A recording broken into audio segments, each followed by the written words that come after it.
El Kagawa for hosting this event and bringing this group of people here today for conversations and learning.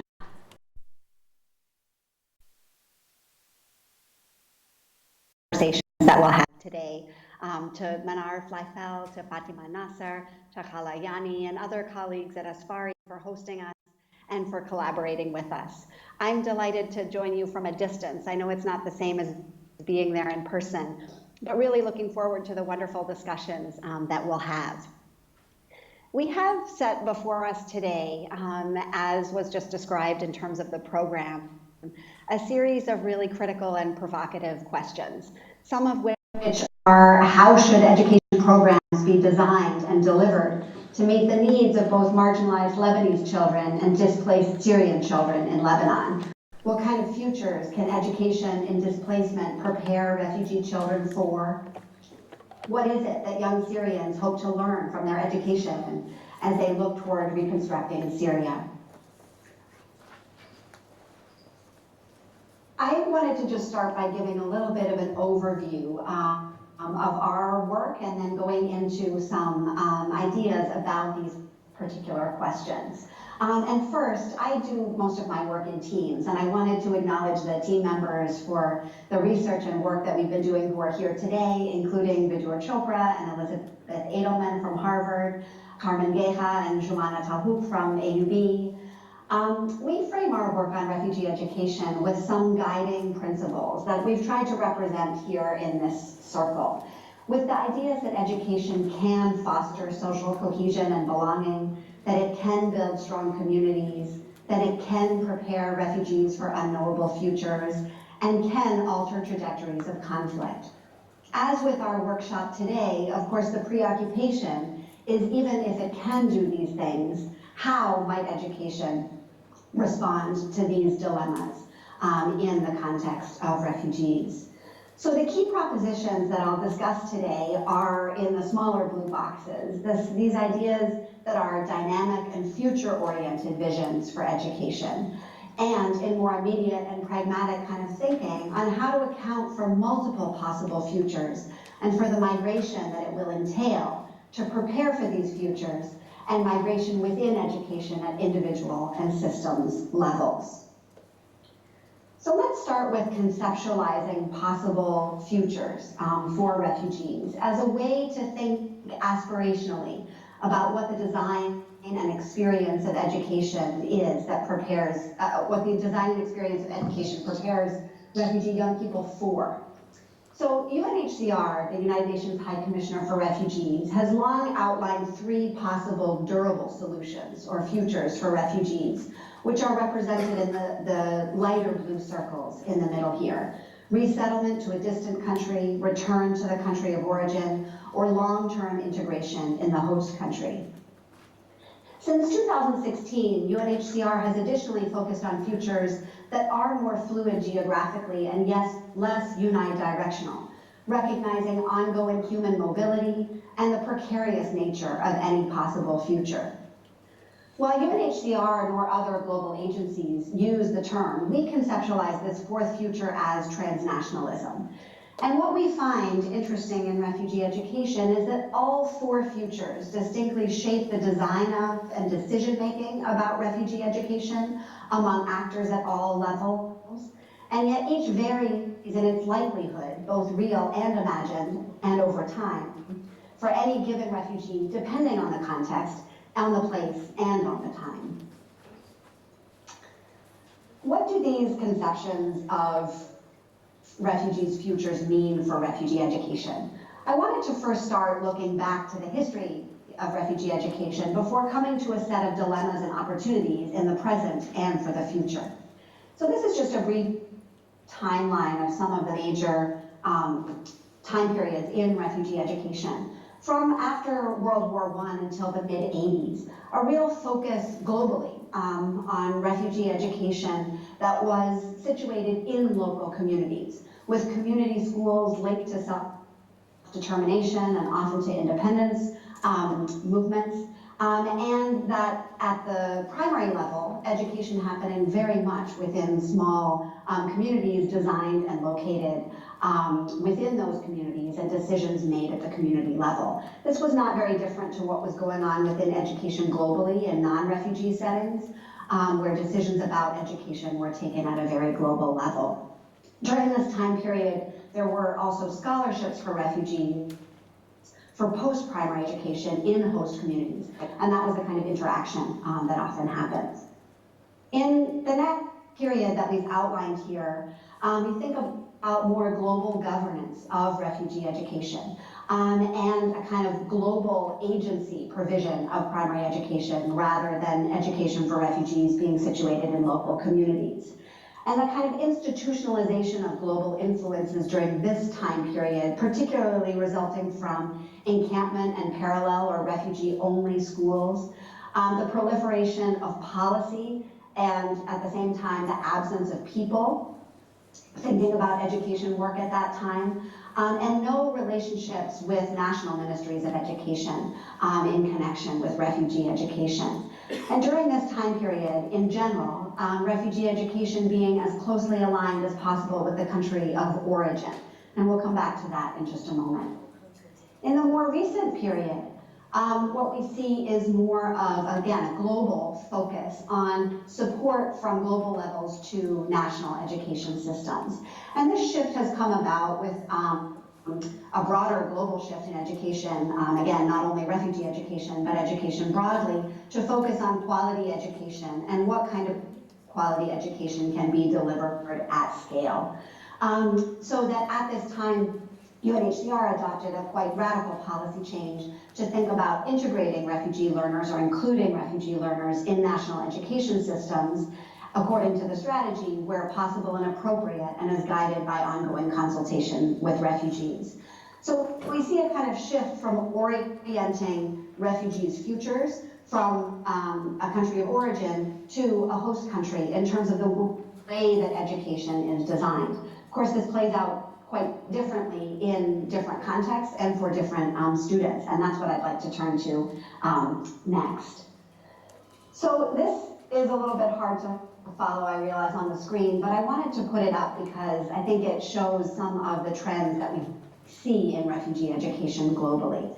So what we call structural integration in refugee education has been quite swiftly adopted since this change of policy in 2012. This on the screen is data from a 14-country study that we did looking at large refugee hosting countries globally that had refugee education under the mandate of UNHCR and not of UNRWA, which of course is another important dimension to look at that we will today. In 2011, UNHCR did not have a single relationship with a Ministry of Education to think about how refugee education and national education worked together.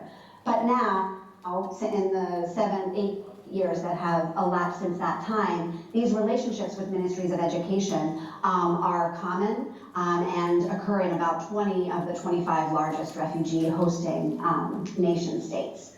What we see that is common is represented on the right side of the table here. The use of national host curriculum, the host country language of instruction, access to examinations and certification in the host country system, but the experience of what we call relational integration as opposed to structural integration, what's represented on the left side of the table here, is quite widely divergent across the models. So you see in one column here where it says no, that's no inclusion in the education system in certain countries like Bangladesh or for non-Syrians in Egypt, in Malaysia, and Sudan. Also then ideas where the model of inclusion is a kind of shared space model, so where refugees and nationals are physically together in schools. And then there are two other models where refugees are structurally included using national curriculum, language of instruction, like I mentioned before, but separated geographically, whether that is separated geographically in camps or temporally separated, like in a morning and afternoon shift, as in Lebanon. So the structural integration on the right, with in most cases the lack of relational integration on the left, sends mixed messages to refugee young people about the purposes of education and the futures for which it prepares them. This is a quote here from a young Somali girl in Kenya, Nasra, who mentioned that no one wants to attend school in a refugee camp. The syllabus is the same, but the education, it is not the same. So referencing this idea that she follows the national curriculum, she has access to the national exams, but what she experiences is a very separate education, and for her, not the equivalent in quality. When we look at policy in the history of refugee education at global levels, we see both a radical shift and a stark choice about the future for which education might prepare young people. On the one hand, until very recently, quite oriented toward countries of origin, and now, more recently, education that is structurally, again, oriented toward the host country. But when we look at schools, classrooms, and young people's experiences, like Nasra's in Kenya, about what and how schools teach and what and how children learn and for what purposes, it's clear that refugee education involves the intersection of these futures. In data that Dr. Edelman collected for her dissertation, 2 teachers in Lebanon described their dilemmas in teaching young Syrians and conceptualizing their futures. So one teacher said, "I feel that it is my duty to make kids understand this situation is temporary and things will become better. Even though I'm not true or being honest, at least this gives them hope that we are going back." So this real ambivalence between different kinds of futures that she might be preparing her children for. Similarly, Avanda described 2 choices. Students could become day laborers and low-skilled workers, or they, given the structural constraints within the context of exile in Lebanon, or they could create something very huge from this environment and turn out to be a very intellectual person and draw on transnationalism in preparing for that kind of future. If we want to think about how the present and the future are connected against this kind of historical backdrop, we find that we need to both strive toward education systems, schools, and classrooms that are able to receive and welcome refugees, as represented on the left side of the slide here, the kind of policies of refugee education, and education systems, schools, and classrooms that are able to prepare students for unknowable futures.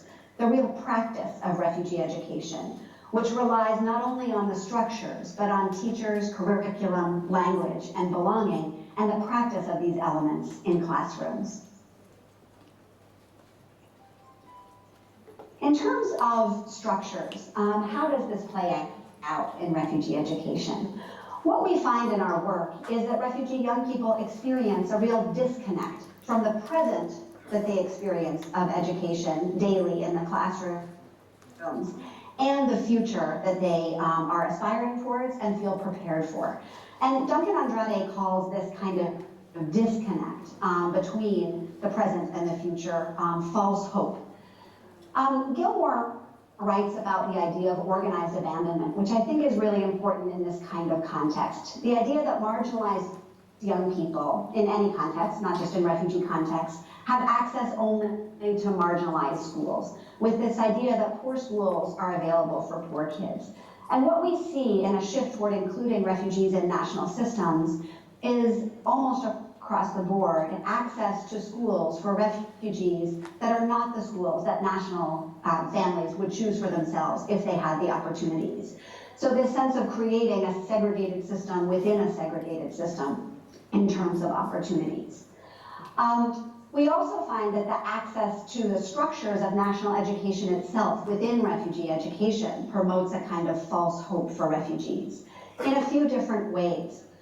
In particular, that it is apolitical and ahistorical, so seeing refugees outside of the context from which they have come and in which they live, because in most cases, including in Lebanon, the curriculum does not shift to address to the kind of reality that they are experiencing. In addition, it is a kind of hope that overlooks the inequalities that are pervasive both inside and outside of school, assuming a kind of straight line trajectory from school-based credentials to opportunities that for livelihoods and economic opportunities that would arise afterwards, which we find not to be the case, both for refugees, but also for most of the young people who complete school within these types of schools that are the marginalized schools for marginalized young people. We also encounter this idea of a tension between a hope that imagines students will encounter equal opportunity structures. And so young people imagining that because they have access to a national system of education, that opens up national opportunity structures for them. When, because of legal situations and social and political situations, often is not the case for refugees. And so overall, we find this false hope severs connections between the present and the future as refugee young people pursue their education. I've come to think of this kind of severing of the present and the future as a kind of tyranny of policy. A tyranny because it leads to the illusion of refugee education being outside of politics, both national and global. And yet young people are often caught in this kind of tyranny of the tension between national and global policy around, for example, solutions for Syrian refugees in Lebanon that at global levels orient toward keeping refugees in states of first asylum, but with little responsibility sharing, and at national levels orient towards return. What does this tyranny of policy mean in terms of experiences and relationships? I'd like to, I'll read this out loud in just a moment, but to share one example from a project that we're currently engaged in with Syrian young people in Lebanon, a project that is a collaboration with Vidur Chopra at Harvard, Carmen Geha and Jumana Talhouk at AUB, and Cindy Horst at PRIO in Norway. So this was in a grade 9 classroom. Munir is a grade 9 Syrian student in a public school where he attends school in the afternoon shift. He studies only with other Syrian students, but he learns the Lebanese curriculum and all his teachers are Lebanese. Munir doesn't have any close Lebanese friends of his age. His closest Syrian friends are Mohammed and Hussein. From their chemistry project, Mohammed and Hussein have made a chart of a periodic table. The chart is beautifully made with lots of bright colors, big and clear handwriting, clearly the product of time and thought. Their chemistry teacher was impressed and put it up on the wall so the entire class could see it. She thought even the Lebanese students who come in the morning shift could use this chart and so left it on the wall. When Munir, Mohammed, and Hussein come to school the next afternoon, they find that the chart is torn to pieces and is lying on the floor. Mohammed and Hussein are upset that someone did this to their chart. When the chemistry teacher comes, Munir shows her the torn chart and she says that maybe the Lebanese students did this because it is their school first. So what do these kind of structures and experiences of false hope mean for the practice of refugee education? We find across our sites of work that structures, teachers, language, and curriculum for refugee education are tightly connected to the ways in which refugees are able to be welcomed into schools and to access quality education. They're also tightly connected to questions of belonging and the tensions that emerge. Children and young people need to feel a sense of belonging in order to learn.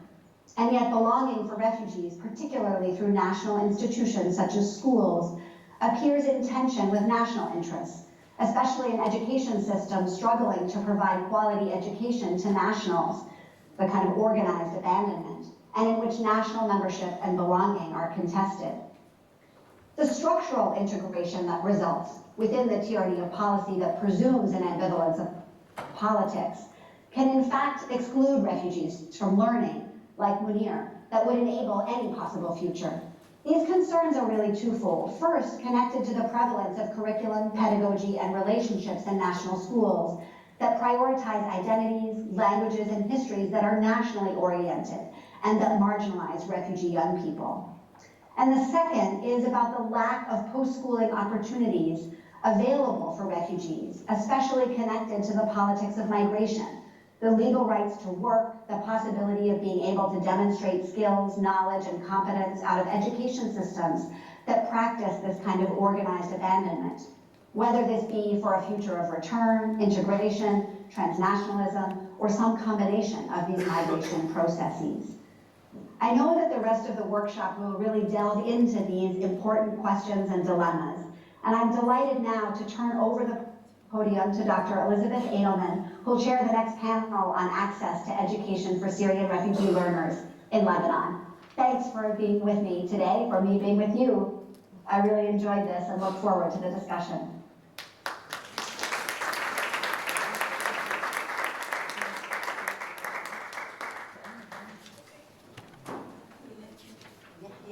I'm using my microphone where you guys won't be able to hear me.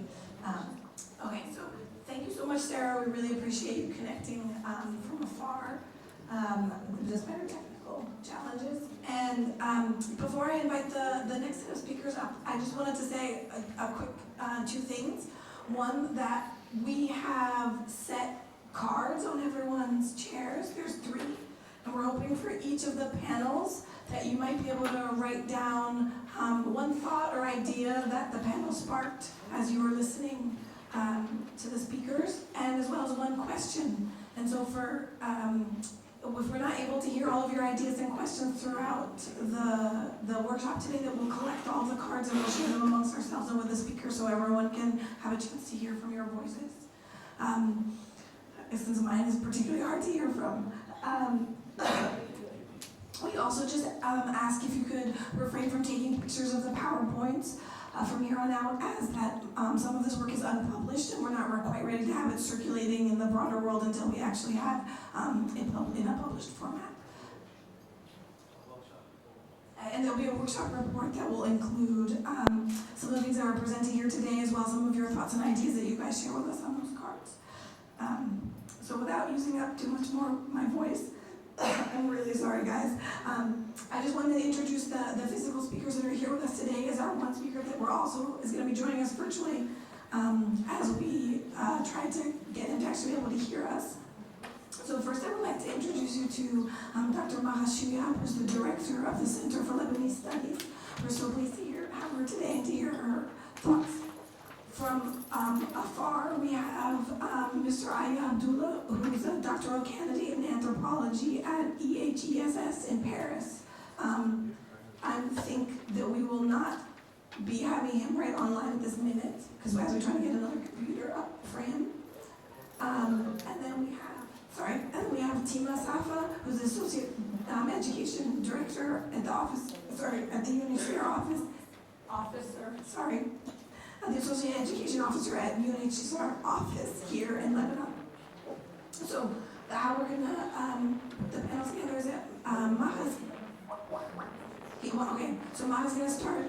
You'll be able to see Yaya from Skype, although you won't be able to hear us. And then Timo will help us with some thoughts, and we will have a discussion after that. Sorry, I'm gonna move out of my way.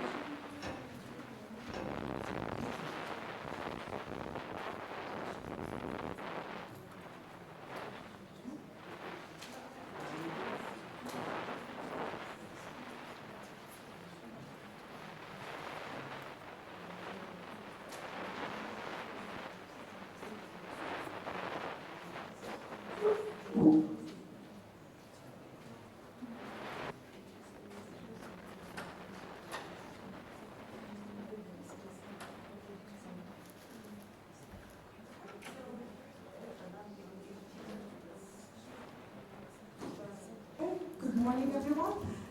So I've been asked to speak today about the access to education, reflecting on 8 years on the crisis and the different modalities of providing education for refugees. I've been also asked not to be too theoretical. I'm afraid I'll have to, in the end, do a little bit of reflection. So what I'll be doing is looking at the 8 years, what happened, and how the response has shifted, and what lessons we can learn from the Lebanese experience. So we at the Center for Lebanese Studies have been conducting several researches from the outset of the crisis, looking at the different situations and how different sectors responded. So today, I'm just going to provide a little bit of background on the Lebanese educational sector and how students are divided in different sectors. So just so we understand access within the bigger scheme of things. So in Lebanon, the majority of children attend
that we have a very low student-teacher ratio in public schools. According to, and these are all sad statistics, so this is the official government statistics. And if you go online, you can look at this information inside the so what does it do? Teacher student ratio in schools is for every teacher, there are 7 students. This is not to say that in all schools it is not. In areas where there is a huge population, like obviously classrooms are more common.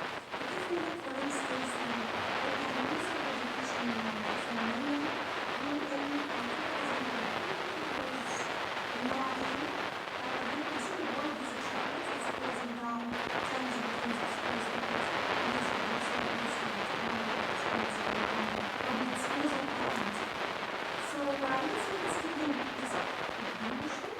So in the school that is 10%, we have 26% of children in the school.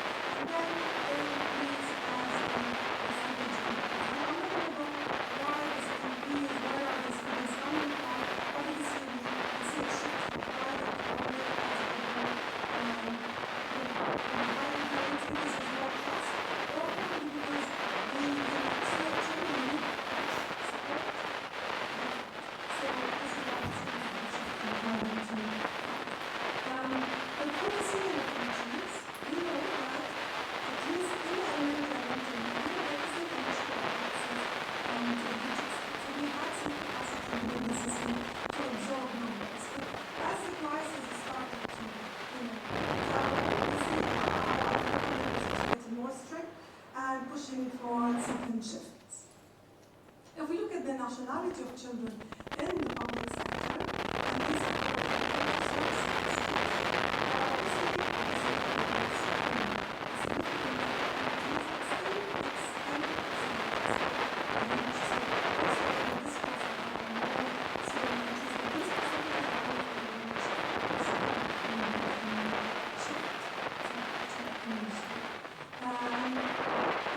so what do we see in terms of consequences? So we've been monitoring all the time what has happened since the refugee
monthly or quarterly reports. I think it's actually monthly reports. And by the way, the data is a huge black hole, because you go to, like, let's say, July report, and then you find a and then inside, let's say, and the numbers are wrong. So for instance, you find 2011-12 as a 3,000 students, and another report is 30,000 or 27,000. So also the numbers are a little bit not accurate, but we expect these are the current figures of Syrian children in morning and afternoon shift, and we see an increase in numbers, but particularly in the lower grades. So these are new children who were born during the crisis who are now being also enrolled. Okay, because at the moment we have a study that we're doing on grade 7. It's a longitudinal study, and it was really a challenge to find Syrian children in the numbers we wanted in grade 7. And in grade 8, even the numbers dwindle, so it's really, retention is an issue. So what do we see if you want to analyze this, a humanitarian education in Lebanon? One is that this emphasis on access to education, it's primarily access, resulted in less than 20% of refugees. Again, it differs maybe 20, 30, depending on whose statistics you're citing. But I remember at that time having a discussion with UNHCR and UNICEF, and according to Race 1 targets, we knew that more than 60% of children would be out of school. And they would be out of school for more than 3 years. And we know once you get children who are out of school, it's very difficult to get them in. So my question, I asked them, why haven't you partnered with the private sector or the non-formal sector? Because that's how you increase your enrollment rate. And if you have children out of school for a long period, you can't just come to them 3 years later and say, you know what, we can take you now. It becomes too late, as we know. And UN agencies knew that this is a very risky strategy, but it was very difficult to negotiate because the public sector was seen as the only sector to absorb. And while it's important to have the public sector leading the response, and that's really a very good and encouraging thing, it's that hegemony that was imposed by the public sector, I think, that is challenging. And I think UN agencies didn't want to risk the relationship with the government in order not to jeopardize the response and in order not to push more refugees to flee to the other countries. So how and what kind of education was overlooked? And this is, I think, what Sarah was pointing out, is some of these experiences that we see in the school. And I think there's very little research on the hidden curriculum in these schools. Because you go in the morning shift, it's a school, there's a structure, suddenly the bell rings, and something shifts. It's a school, there are tables and desks and boards and teachers, but it's not the same school. Even there isn't a seating plan. And you see that the refugees themselves are trying to come up with a system to make it look normal, because there's no one who's making it look normal to them. And it's this emphasis on access and this discourse that Abu Saab also said, better than being on the street. So these are our two options, either you're on the street or you're in such a poor quality education. And I think for us as educationalists, this is way beyond what we really seek to achieve and aspire to achieve. So you find very little discussion on how and what kind of education. And for me, because my field wasn't, I was working on issues of equity and inequality in education, but it wasn't necessarily focusing particularly on refugees. But what I was struggling with is like, you're supposed to have these people who have experience in refugee crisis, but they're not coming to us with any models. We're still debating which curriculum, Lebanese, Syrian, Arabized, non-Arabized, as if it's the first refugee crisis that has ever happened. And what do we see? A submersive model. So there are different types of integration of refugees. But in Lebanon, what we see is the sudden, they're out of school, doesn't matter, you just put them in the classroom. What you do, you demote them 2-3 years because they can't understand the language. Okay, so they are now in grade 3 and they're 12 years old, or no, probably 14 years old. They still don't know how to write their name in English. So the fact that you demoted them 3 years doesn't make them able to understand the language. And it's a language problem. It's not like they have a conceptual issue. I'm going to tell a story of a friend, of my colleague, Samira Shatila, who even sees how children personalized, and actually they think it's their fault. So we were talking to 2 children who were demoted, and they were small in size. And we were asked them, why did they demote you?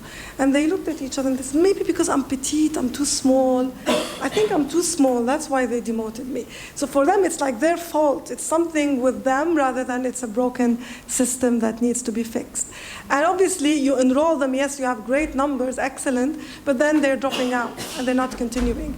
We expect in less than 2% we're making it to secondary. And obviously, also education was not totally free because there was the cost of transport, there was the cost of giving up a job, and sometimes there are discussions, should we have invested that much money in education when even shelter was not available or even basic needs were not available? Should we have first fixed shelter and food and then invested in education? But obviously, also segregation is a big issue, and I think in the first few years, the amount of violence that you'd see in the morning and afternoon shift, and how we try to deal with it, is obviously, the subject of a lot of research and writings that needs to be documented. But I think one of the biggest gaps was this missed opportunity for partnerships. I think a partnership between the public and the private and the NGO sector, rather than the tendency to actually shut down non-formal programs 2 to 3 years later after the government started, really damaged. Because what is the government doing now? They're increasing the number of remedial, ALP, they're partnering now with NGOs, but why did you shut down the system for 3 years and actually you weakened it? Yes, there were some issues of quality by some NGOs, but why shut it down completely? If we look at the capacity of the private sector, there were real opportunities to absorb more numbers, provide different types of modalities that would be, of interest to see, what kind of impact it would have. Okay, so these are the outcomes of a humanitarian education in Lebanon. We see segregation as the proposed solution, lost generations, because we know that we have lost many children who we will never get back. And now, although we're doing ALP and all of this, we know that there are children who will never come back to school. Okay, so Race 2.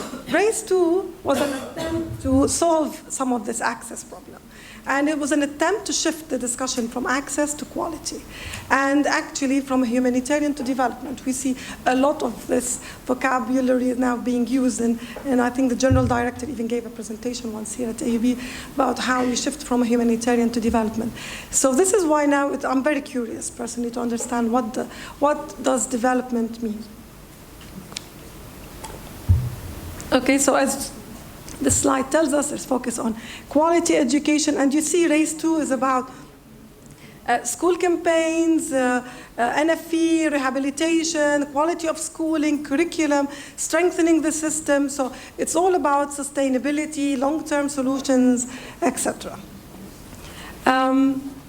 Okay, so basically it's telling us we want to move from emergency to development. So my colleague Katrina Brun and I, she's a professor at Oxford Brookes, we've been, her area is a humanitarianism, and together we're trying to unpack what does this humanitarianism in education result in, and we wanted to unpack the discourse. So INE in education and emergency tells us that it's embedded in a humanitarianism, in the ethos of a humanitarianism. And a humanitarianism is about saving lives.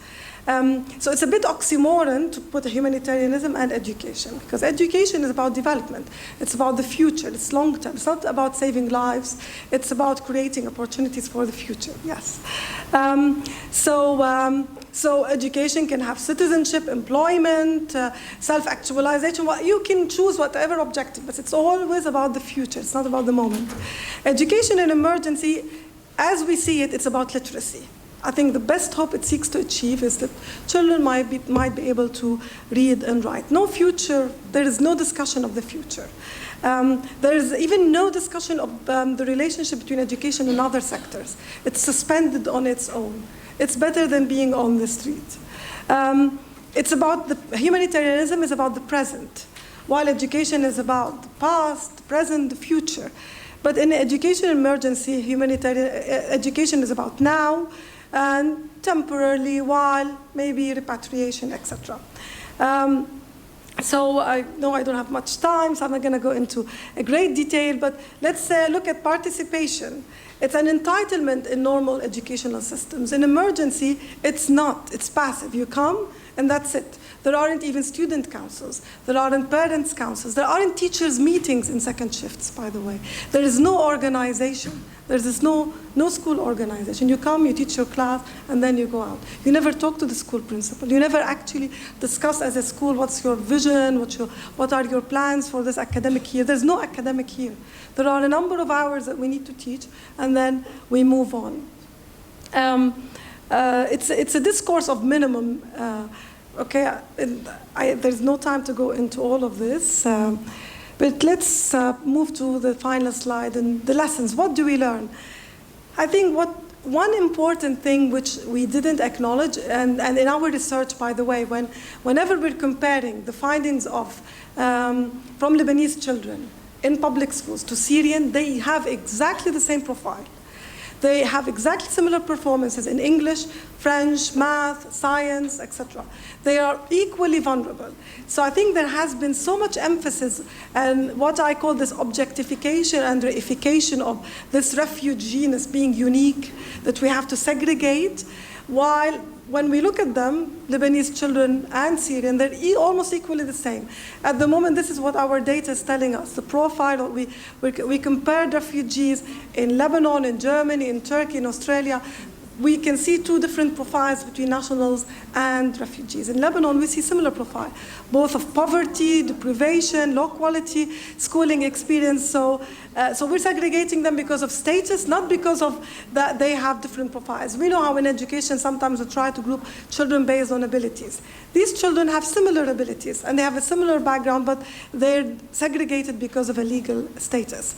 So I think a response that should have actually dealt from the beginning with the whole educational system as one coherent thing, rather than creating this artificial segregation. Like Syrians, our system is too advanced for them. We need to put them in the second shift because they can't cope. That's not true, because the data tells us it's not true. Strengthening the system from the outset would have been much better, because the challenges that Syrian refugees are facing are exactly the same challenges that our Lebanese are facing. But we're not acknowledging it. Now in our discussion about curriculum reform, we never mention language is a barrier for Lebanese children. We never say that it results in around 20% of our most deprived children in Akkar and the Bekaa dropping out because of language. And imagine yourself studying math and science in Chinese. It's obviously not possible. So it's the same, and your parents never speak Chinese at home. Yes, you get 8 hours of Chinese in school, but you never use it. When we interviewed children, Lebanese children in grade 8, so they've been studying on average 7 to 8 hours of English or French every week since grade 1, and they were in grade 8, and we asked them to write one full sentence. They couldn't write one full sentence without making mistakes. They use Facebook in Latin letters, but in Arabic language. They use WhatsApp Latin letters in Arabic. So they don't use this foreign language to learn, to communicate. So how can they use it to learn? So I think understanding the existing challenges would have resulted in better education for all vulnerable children, regardless of this labeling. Again, stakeholders and partnerships would have obviously resulted in less segregation and more long-term responses.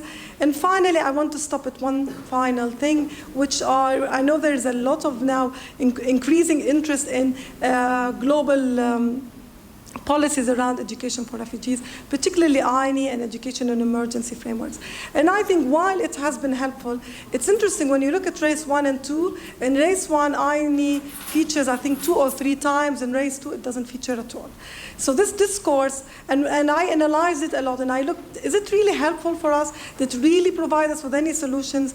I think one of the main issues is that humanitarianism in general is apolitical, as Sarah was saying. Why the whole crisis is political. Everything was political about it. So all education responses are political, whether for nationals or non-nationals. So we can't pretend that we're going to be neutral, or it's not going to have any implications. So do we need new policies? Do we need new standards for education for an emergency, or for education for refugees? I personally feel beyond the first 2 years of displacement, later on, it's an issue of how vulnerable you are, or how empowered you are, or how marginalized you are being made, because I think it's about also, it has a time. It's not you're a refugee forever, or you're vulnerable forever. It's not a status that you will hold forever if the system allows you to get out of it. So I think it's important for us to think of minimum standards that we have to have. For instance, segregation should be an issue that should be like the main focus. Do we want, this is like, we should never seek 2 separate systems for long term. We should never, let's say, avoid involving the private sector, NGO sector, etc. Maybe we should have minimum standards of what not to do, so that later on we can learn from these experiences. I'll stop here. I exceeded my time, sorry.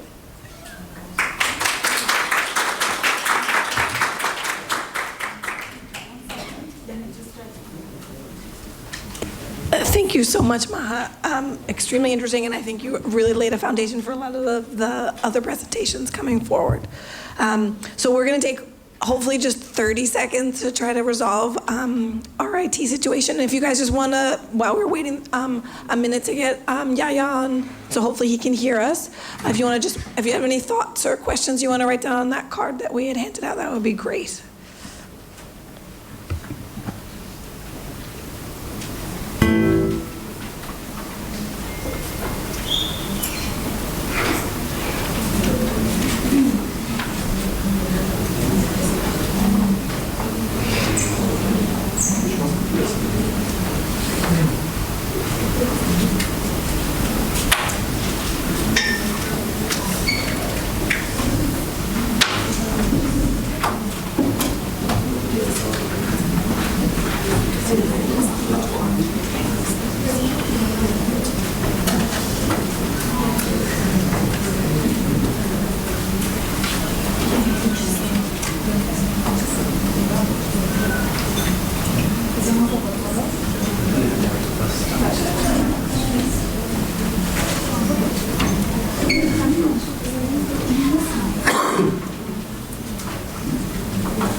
والكاميرا مش هنجرب الصوت.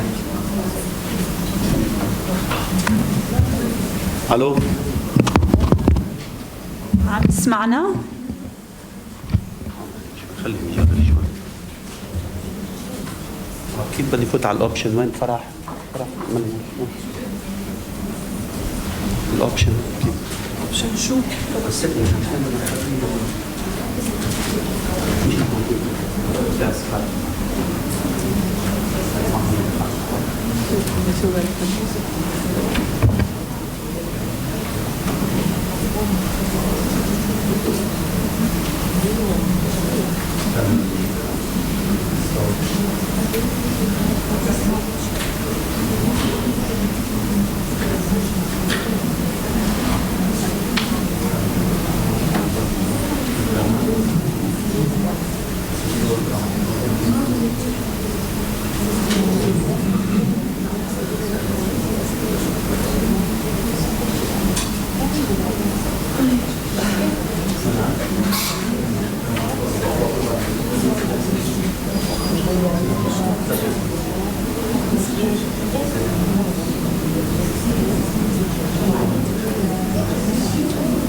Hey, can you hear us?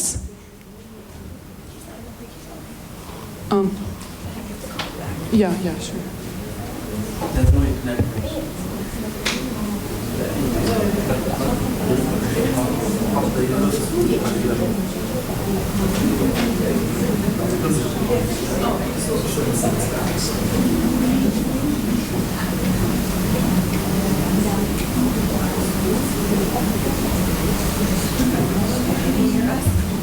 Hey, can you hear us?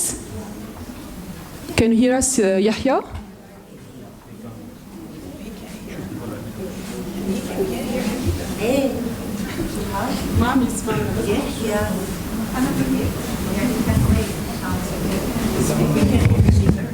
اسكيب يمكن.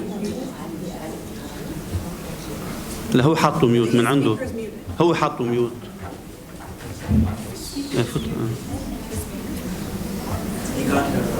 But his speaker is muted. Why we have something like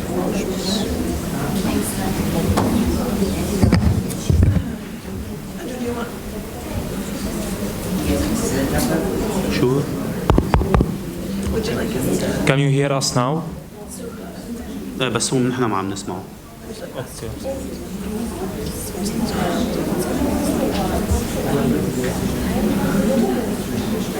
if he cannot hear her, we just close the discussion. Okay, that's fine.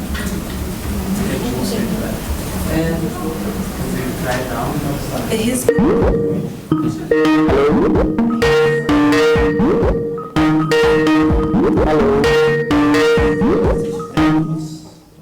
Can you hear us? Hello. We can hear you. Hi, Yahya. Hello.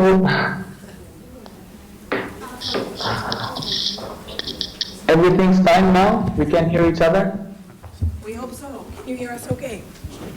Okay, I can hear you. Great. And we can see you. Okay, cool. Can you hear me, more importantly? Yes, thank you. Well, thank you very much for having me today. I'll try to make it as short as possible, the presentation time, and I will try to benefit from the questions and the discussion. So today my presentation is entitled Challenges to Higher Education Access for Syrian Students in Lebanon. I start by saying Syrian students because, as we all know, in Lebanon, Syrians do not have the administrative or the legal status to refugees. So they are not refugees, they are still students. The first point I want to cover or to talk about or one of the main challenges is the financial entanglement, as I call it. And this requires us to have a look back at the Syrian family structure, because Syrian students going to Lebanon is not a new trend. there have always been Syrian students coming to study in Lebanon, but these students before 2011 were mainly supported by their families.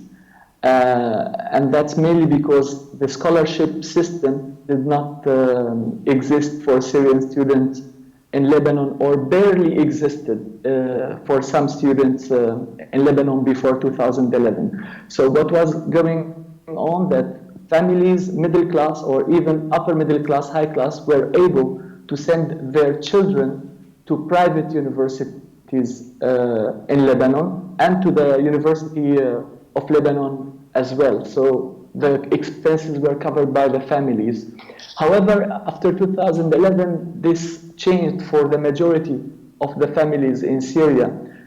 The ones who remained in Syria and still their children went to Lebanon, or the families who moved completely to Lebanon. So from young students who are completely dependent on their families, the Syrian students became the main source of financial support for themselves, and in many cases for the whole family.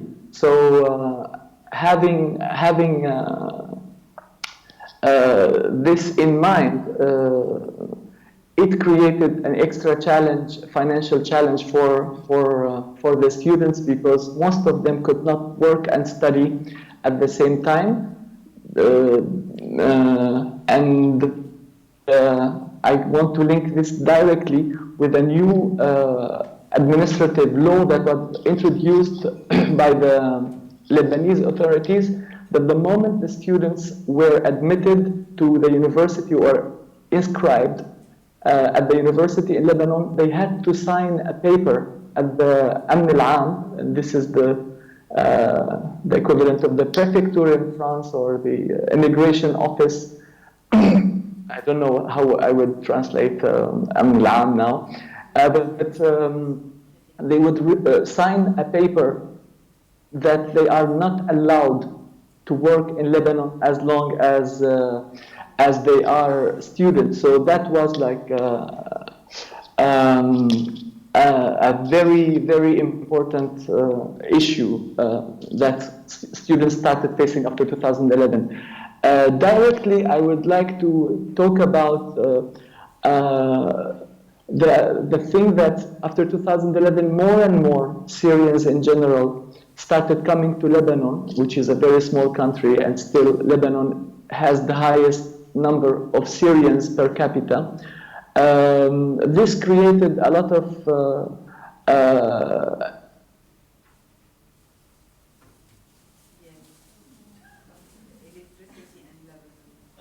for example, the rent started to be much higher than it used to be. Living expenses started to be much higher. There was some sort of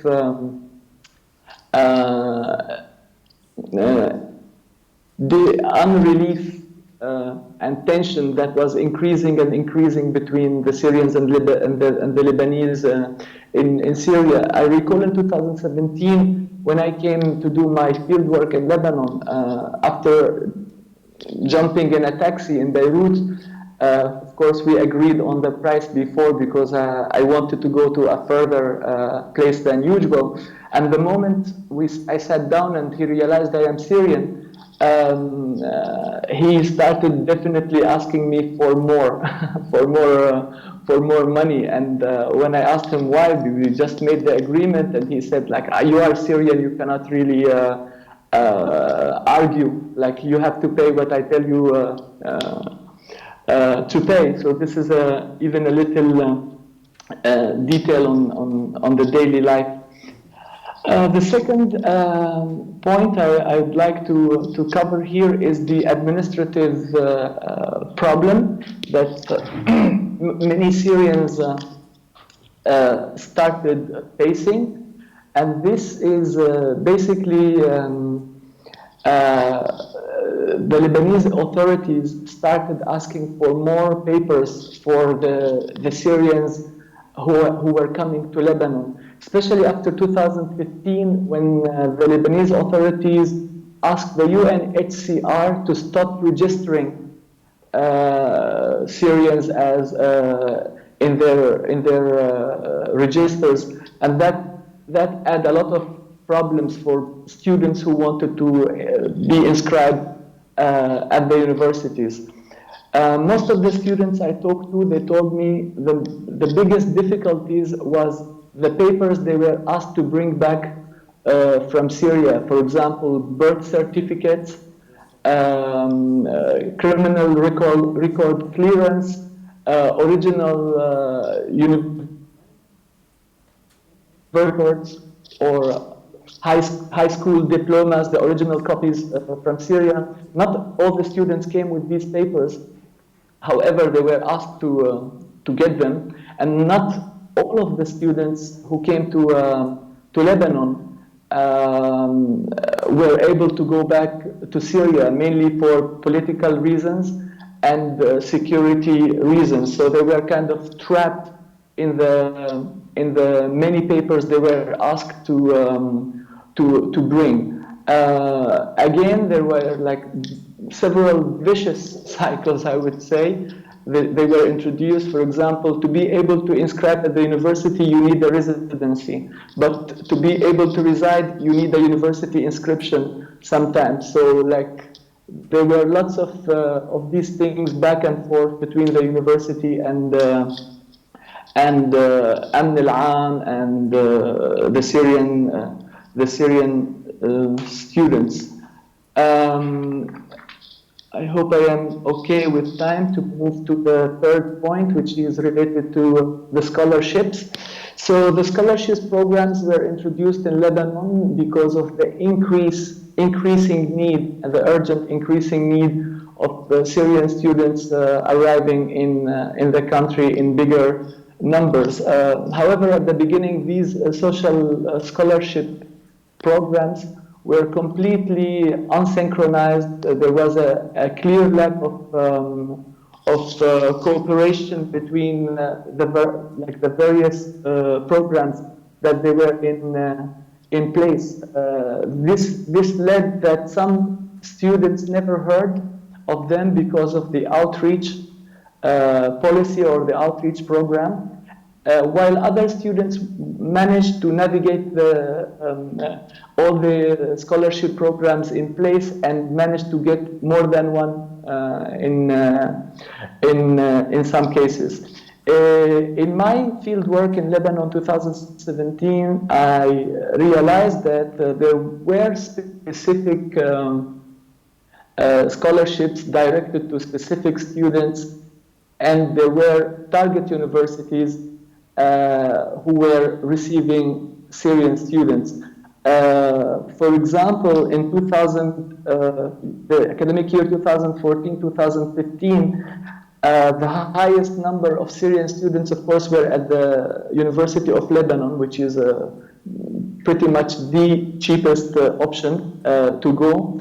However, the second highest number was at the University of Al-Uza'i, and this is basically a religious university that was giving scholarships, or they were encouraging students to come and study. And there were in 2015 1,623 students admitted at this university at master and PhD level of Islamic studies. Another big number was at the Al-Islamiyya University, and there were like 677. So these numbers were quite shocking to me, because if we know that only 8,349 students were inscribed at that academic year, and two universities that have pretty much quarter of the students, and these two universities are Islamic universities, it's an interesting point to look at. However, in the 2015 and 2016, some other universities started to attract more Syrian students, and one of the universities that has increasing number is Al Jinan University. That started attracting more and more students in 2015 and 2016 and 17. And the number of the students who kept going to the Islamic universities was increasing. Another important point for the scholarship program and the direction of where the scholarships were going was related to the language. And here I talk about English language for the students, as most of the universities in Lebanon, private universities have English or French as the language of instructions. And Al-Jinan, for example, and Al-Ozai did not ask students to have a higher level of English as an addition for inscription or admission at the university. So this could be the reason. However, there was no program linked to the scholarship that would cover a preparatory English training for the students to be able to go to an English-speaking university, especially if we know in Syria the private universities were introduced super lately, and still the language of instruction in Syria was mainly Arabic. The last point I would like to cover is the distance learning or the online learning. An option that many people thought could be a good solution for Syrian students who do not have access to education due to the challenges I just talked to. However, I observed and I came to understand that most of the online programs did not take into consideration many aspects. The example that happened, or the incident that happened for us today of not having a solid internet connection and having a problem with the laptop, with the voice, and etc. Although this is one of the highly equipped educational institutions in Lebanon, is a good place to start thinking. Not all the students have access to the software and the hardware equipment to access higher education. And there are not many places that are equipped with these things. But more importantly for me is the attitude of the students themselves. They did not have faith, neither faith nor experience in virtual learning, and they always thought that this is something that will not get them anywhere in the job market. So they were not really happy about that. The final point here is students in exile, I think, might need to be more in a social inclusive space rather than an isolating space to access education, or to feel that they are in this educational atmosphere. They want to go to classes, they want to meet people, they want to have friends that they want to learn from each other. So I think these points were not seriously taken into consideration in 2017, at least 2018. I hope now the situation is getting better. I would stop here. I hope I took my 15 minutes and a couple of minutes extra. And there is a slide with the recommendations that might open the space for the discussion. And thank you very much for listening.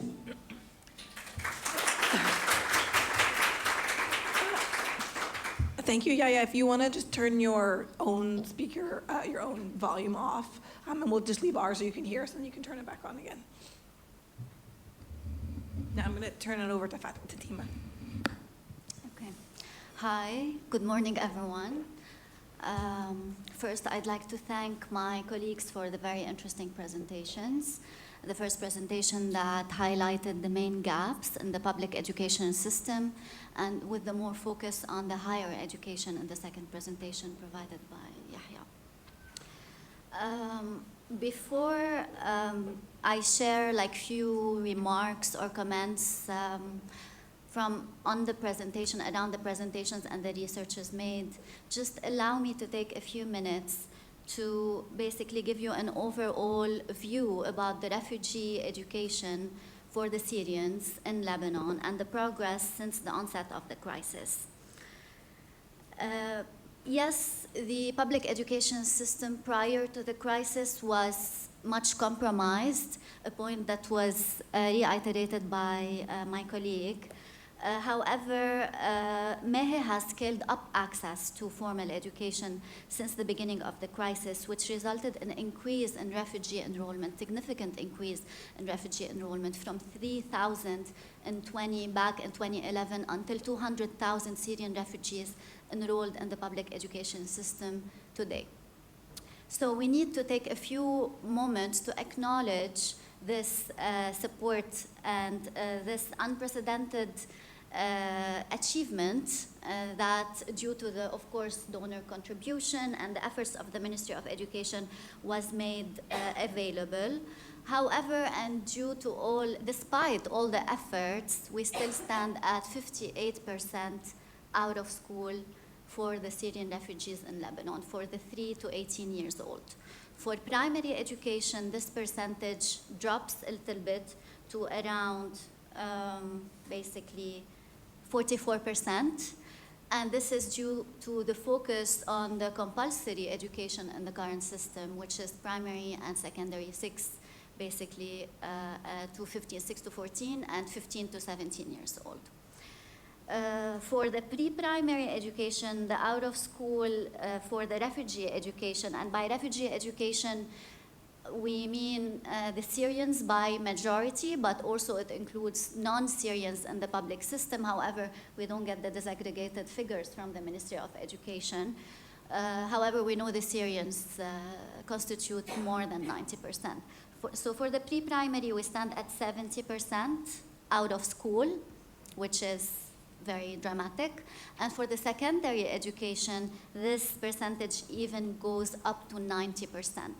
So 90% of refugee children who are aged between 15 and 17 years old are still out of formal education. Now, after 7 or 8 years of support, I think the international community has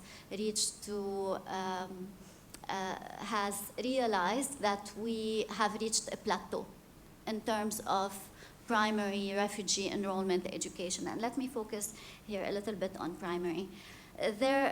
Why is there so many children out of school? There's a mix of barriers that is both structural and demand related. So due to a profiling exercise that we conducted last year back in September, around a bit less than 50 education, local and international partners came together and did a profiling exercise, went household visits and focused on the out-of-school children and tried to collect data about the barriers that are hindering the refugee education and causing them to drop out.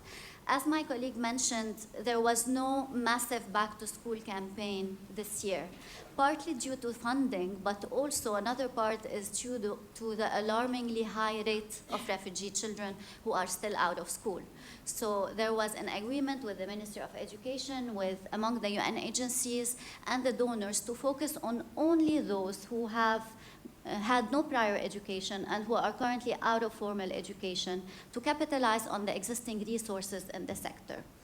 And hence the mini or the light version of the back to school that happened for the current year 2018-19. Now, from the profiling exercise, we realized that the top 4 barriers hindering education are transportation, child labor, low value on education, and limited school capacity. So you see it's a mixture of structural as well as demand-side barriers. Of course, add to that several barriers that are related to the financial problems that the families are facing, also some protection risks, some cultural risks, and documentation-related issues, some social and cultural norms, and lack of inclusive education. So many of those barriers have been pointed out by Maha and Yahya in their presentations, which basically, which tells us that we know, we have an idea about why refugee children have been out of school. However, until today, and despite all the efforts that have been made, we are still unable to address the needs seriously and to meet the needs, basically. Now, what has the international community done about these refugee out-of-school children so far? MEHE has led the development of the non-formal education framework. So in addition to the including the refugee children in the public educational system, and here also allow me to clarify that a third of the refugees are enrolled in first shift, while 70% are in second shift. So let's also not, when we talk about segregation and discrimination against the refugees in the public education system, we also have to be fair by saying that a third of the refugee children are attending classes with their Lebanese peers inside the same classrooms. And I remember many partners who have done some research about the social cohesion aspect and the social impact that this has contributed to in terms of reducing the bullying and the violence inside the classrooms, which were very commendable results, and maybe it's a model we should all look for adopting. Now, there has been a question in the presentation about why have we been solely focused on the public educational system. And here, to answer this question, we have to also talk politics, because UNHCR and the global education strategy is basically to promote the inclusion of refugees in the national system. And we operate in countries where the government is in need, where sometimes there is no even government, sometimes there are no public schools to start with. So in Lebanon, it's a different model. It's not a model that you can compare to Africa or other areas, other country operations where UN agencies preside. And yes, prior to the crisis, the public education system was compromised. However, the presence of the Syrian refugees exacerbated these conditions and added a lot of strain on the public system to cater to those refugee children. So the introduction of the second shift system was one solution that was introduced back at that time. Now, 8 years down the crisis, we are still unable to cover all the needs. The international community focus is on strengthening the systems, the public systems, to enhance the delivery of the education service inside the classrooms. And the ministry's position has always been, get me the children, the out-of-school children to the school, and I will open classrooms. I will increase the number of second shift schools. I will hire more teachers. I will train the teachers, and so on. And there is too that also Maha pointed out that introduced a stronger focus on non-formal education and youth in policy. However, in practice, few children have been reached with non-formal education to date. And the current coordination context is basically is not very conducive. The current coordination context even makes it more difficult for education partners to coordinate together and to prevent the overlap and implement non-formal education programs that really meet the needs. So what is the main gap? Why? Why is there so many out-of-school children? Lack of flexibility of the public system to accommodate for those children is definitely on the top of the list. There's a one-size-fits-all model that is currently in place. And even the non-formal education is being regularized in a way that compromises the flexibility, which should be the core of what non-formal education is about. So yes, there has been recent efforts from some partners to customize non-formal education programs to the needs, such as, for example, the Adapted Basic Literacy and Numeracy program that is tailored to the children who are currently working. However, how many children have been reached with these programs? Very few. The reach is very limited. And until today, we still lack a clear mapping of the skills and the qualifications that the refugee children currently have that we should be using to implement programs that address their needs. There's a lack of targeted support to the profile of out-of-school children. And here I'd like to also reiterate another point that was made earlier about the profiles of the refugee children. Yes, the performance in the school might be very similar between the Syrians or the refugees, non-Lebanese, and the Lebanese children. However, their profile are still different.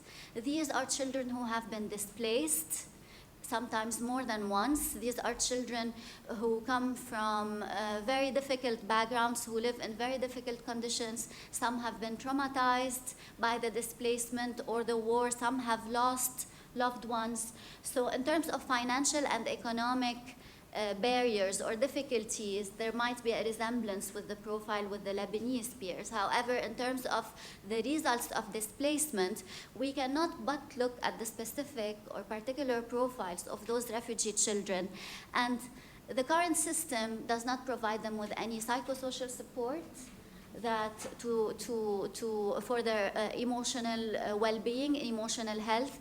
It does not provide them with financial or economic incentives to basically encourage the parents not to withdraw their children or their child when he turns 15 just to support their families, because they are, unfortunately, due to the context, the major breadwinner of the families. So there are many gaps in the current provision of the education sector, and it's fair to say that the international community is not harnessing the potential of the youth until the date, especially the children and the youth overall, but especially the youth above 15 years old. Now, when it comes to tertiary education, of course, there is very limited scholarship opportunities that are available for the refugee youth to enroll. And as my colleague mentioned, it's a highly privatized tertiary sector in Lebanon. And also there's limited coordination among the scholarship providers. There's no harmonized approach, no harmonized assessment tools to access higher education opportunities. And the e-learning, the opportunity that e-learning could provide is also completely overlooked because of many issues. One of them is that e-learning in Lebanon, e-learning programs are not certified. And the credibility of these programs remain a challenge and one of the greatest concerns of the scholarship education providers. But also because, as also Yahya mentioned, there is limited access to internet connectivity. There's limited access to electronic devices and smartphones from the refugee education. So just basically to move to the next point, and in addition to the policy recommendations that are very much needed to address these issues, to address all of these barriers, what could the practitioners do as education sector partners and education activists who implement refugee education? What can we do? I believe, and this is something, these are recommendations that complement or derive also from the research findings that were presented. We need at this stage to be looking at innovative ways to assess and design non-formal education. And we need to emphasize the impact beyond the academic impact. We need to emphasize the social and the cultural aspect of education programs, which is currently overlooked. We need to beef up cross-sectoral initiatives, not just with education partners, but also with child protection, with livelihood, with basic assistance, with health, with WASH sector, to really provide a holistic approach to the provision of education service. We need to complement the policies that facilitate the integration of refugees in the national system by provisioning remedial programs, retention programs, bridging apprenticeship programs that retain the children and the youth inside the schools and that prevent them from dropping out, given the high dropout rates starting cycle 2. So the different education actors need to build a consortium to come together and address all of these barriers. For primary education, we need programs that are tailored to the needs of refugee children, more from the adapted BLN that is currently that started to be implemented with the partners, and more remedial programs tailored to the needs. For secondary, we need a more systematic targeting for the youth. So that includes the expansion of access to multiple learning programs or pathways, including secondary education, but also vocational education, life skills programs, with a view of enhancing employability. My colleague in his presentation pointed out the lack of linkages to livelihood between the scholarships provided for the refugee children and the fact that they can find decent job in the labor market. And yes, this is something that is very sensitive, but we need to work around that. Public-private sector partnership is something that has been overlooked so far, and 8 years down the crisis, I couldn't but agree more with you. We need to start looking into that, especially for the youth above 15 years old. And we should be using more the skills of the refugees, more community-based approach. Oftentimes the perception of the refugees now is that they are problems, especially the youth. They are a problem, an overburden on the government, on the host community. And we need to start shifting the perception and build on the skills and the knowledge and expertise that many refugee youth currently have. Thank you for listening.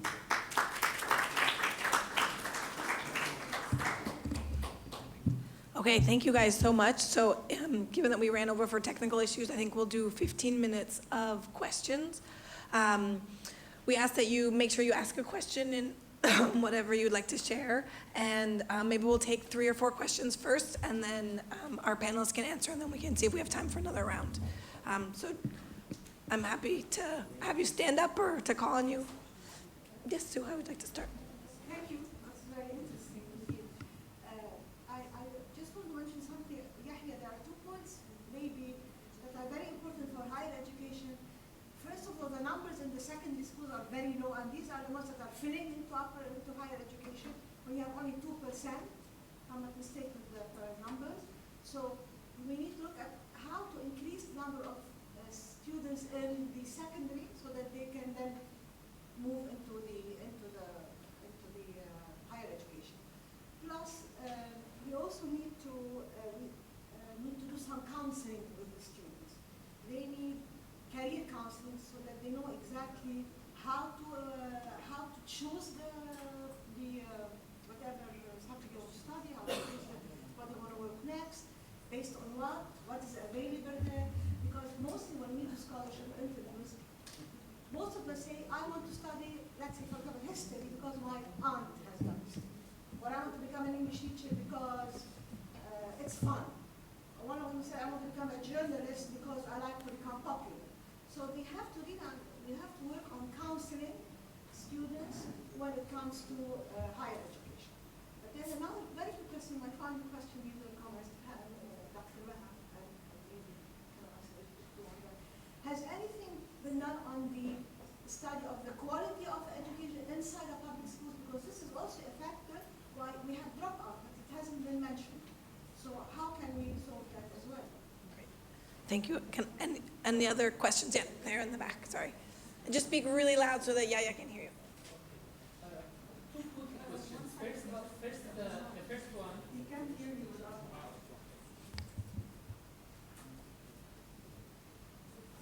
Thank you.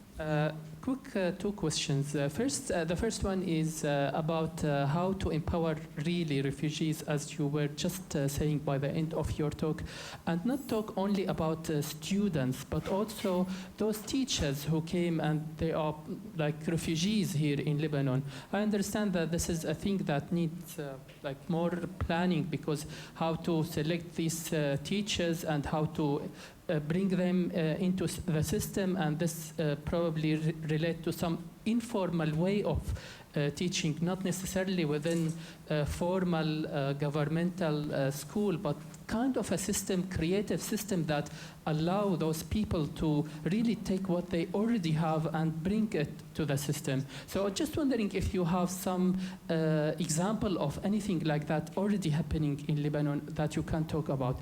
The other question is about the issue of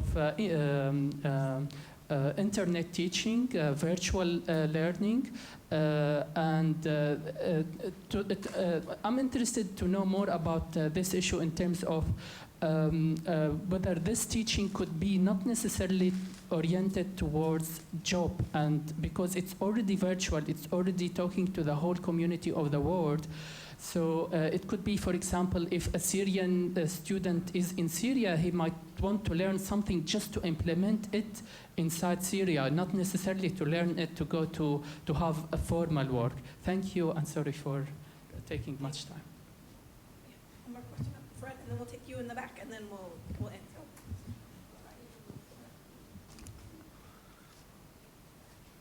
Sharbil Shidia, World Vision. I just wanted to give a short example about what we're doing with teachers. In fact, World Vision, in addition to other NGOs, in collaboration with UNICEF and UNHCR, we're implementing INEE, a teacher in emergency, teacher in crisis context training that is like, it's a series of training given to teachers, because we look at teachers as beneficiaries, not as agent of change. So we're doing a TPD plan, teacher professional development plan. So we're doing like small bunch of trainings at the beginning and throughout the school years, plus coaching and mentoring by people from the organization, education technical people who went to classrooms, sit in their classrooms and then watch them in practice and then give them constructive feedback at the end in order to move them forward in putting in place like more children-oriented and child-centered techniques. So this is a small example of what we're doing in terms of teachers. Great. And we have one more question up front here.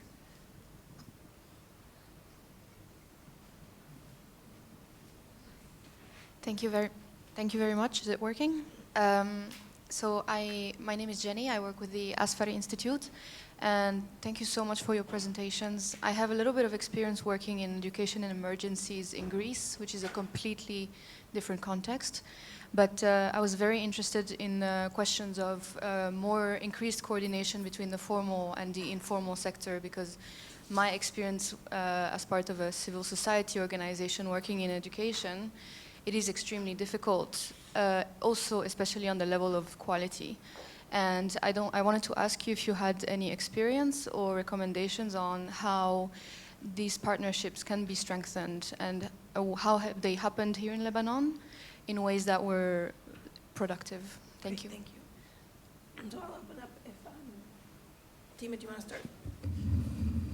Maybe I can start with the last question about the non-formal education framework.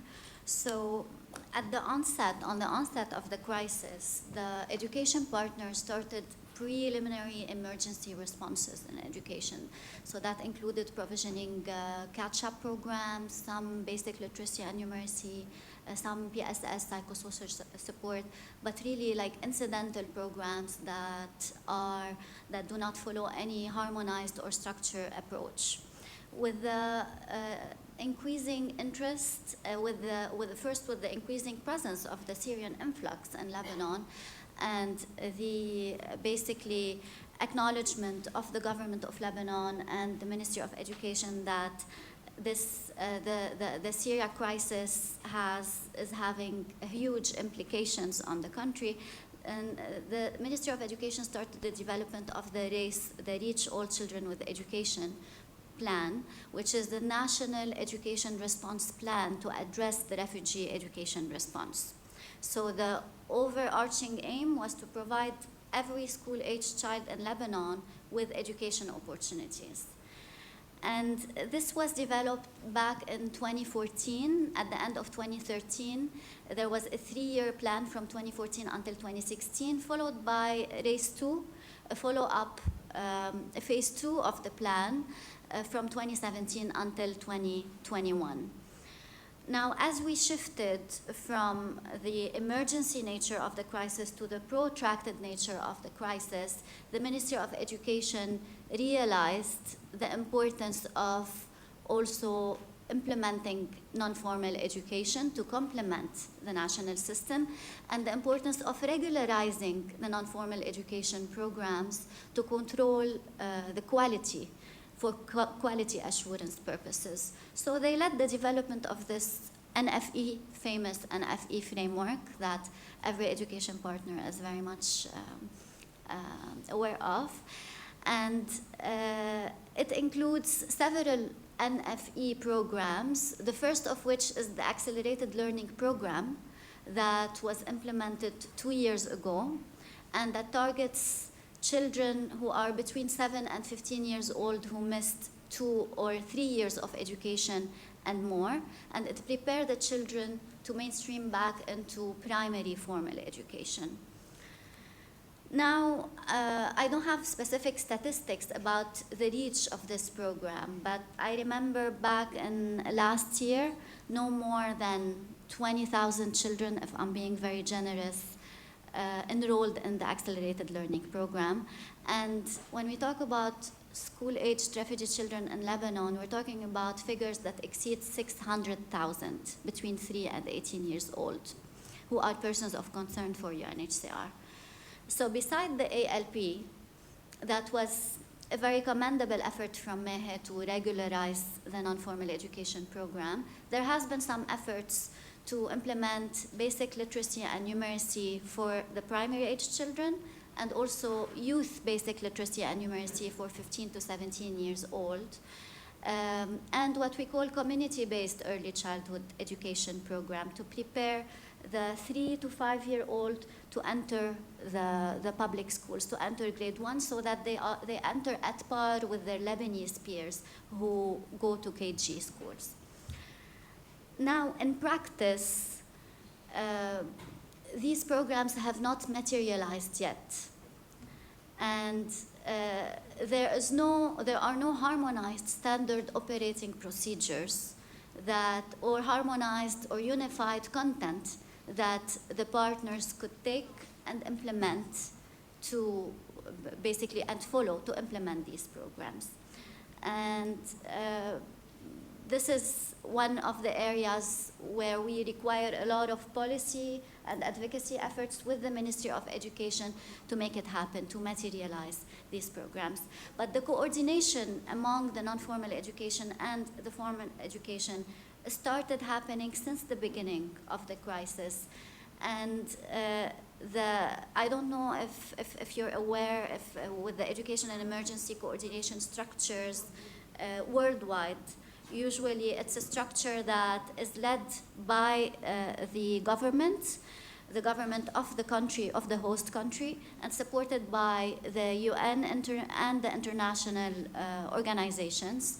So the education sector has been very strongly led by the Ministry of Education since the race plan was put in place.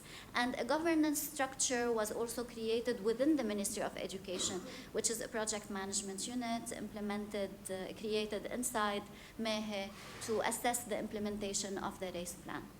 So I don't know if I answered your question, but there are many NFE programs that are currently being implemented by different education actors, few are those who lead to certification. So few are those who actually prepare the child to continue or to mainstream back into formal education. So there's much to do on that.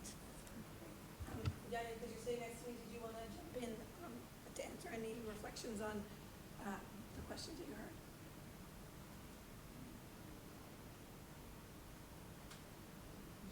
Hello? Yeah. Okay, so I'm sorry I did not get the first question because I did not hear it. But I can respond to some remarks regarding. I think the teacher empowerment program.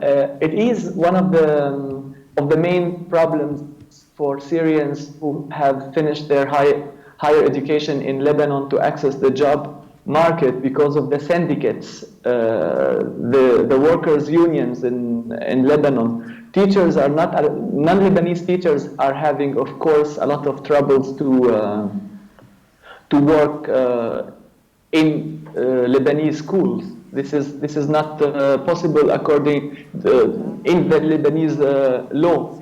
But I can think of something that would link formal and informal education, as my colleague Tima was mentioning. In fact, I am working in a small association in Paris, in the suburbs, that works with Roma children who don't have access to school education. This is an innovative way of preparing children to school in an informal manner and linking it to formal education by taking a bus to they are called bidonville, and these are like the slums where the Roma community lives in the suburbs of Paris, and 2 or 3 times a week. And this is a small bus that has all the needs, the kids, the educational needs, like books, notebooks, things to do with painting and music and all. And it's a friendly place where children can do many things, and at the same time they can get ready to go to school. And because of the innovativity of this program, the educational system national education system in France accepted that those children to be admitted to school, and this is a preparatory period, so the education system was happy to support this kind of idea. And for me, this is a good answer to the transportation challenge or barrier that my colleague Tima was talking about.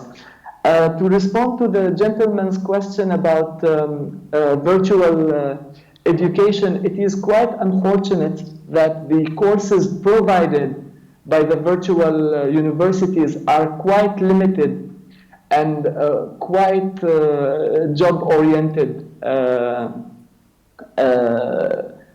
courses, like lots of management, lots of computer technology, and so on. And I think I totally agree with the point that there should be taken into consideration the fact that there are lots of Syrian students in Syria are unable to access education as well, and for universities to start thinking critically about that, not just having number of students, like 200 students from Syria or 200 Syrian students inscribed in our virtual university, but what kind of education is provided, which I believe something that will be discussed in details in the afternoon session today, so I don't really want to go into this with details.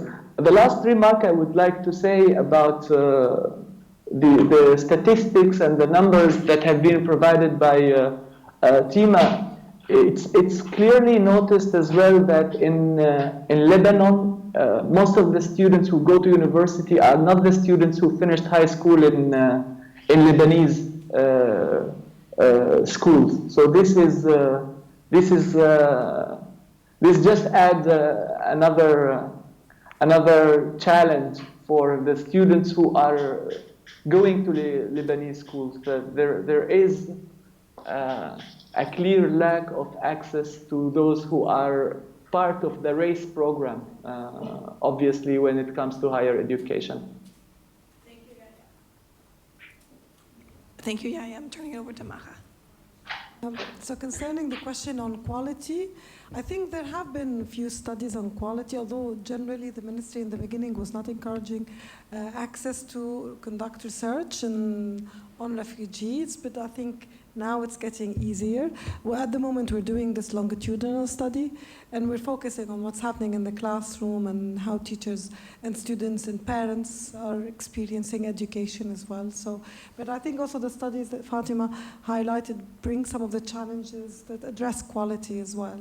But I think more and more research needs to be conducted to understand the school environment, the hidden curriculum, the curriculum adaptations, etc. As for the private NGO government partnership, I never ever imagined in my life I'll ever promote the private sector. But I think when you have a crisis of the scale of one sector, it's very challenging to ask a sector to triple its capacity in a short period of time. And time in education matters a lot. And this is why I think we need to be creative of how we partner. But I think there have been some successful and effective partnerships between the NGO sector and the government sector. And there are many examples of the NGO sector doing different initiatives that are very good. And the NFE program is one of these outcomes, which is for the first time, I think Lebanon is trying, and the educational ministry is trying to understand what NFE means. Still, the definition of what non-formal education might be a bit of a conservative one, the one we're following in Lebanon, but I think it's a new debate for us because I think we've just been mainstreaming education accredited in the school only, so we haven't explored other types of provisions. Thank you so much, Maha. In the interest of time, we're gonna stop this panel this morning. If you had any more questions, you can please come up and you can speak to Tima or Maha right here. We have a small break outside that we welcome anyone who's able to partake in, and we will start back at 2 to just give everybody a half an hour to stretch their legs. Thank you. Thank you guys both. Thank you so much. Yeah, it was great that you could connect. It was really nice to meet you virtually. Thank you, and I wish you a successful rest of the day. Thank you so much.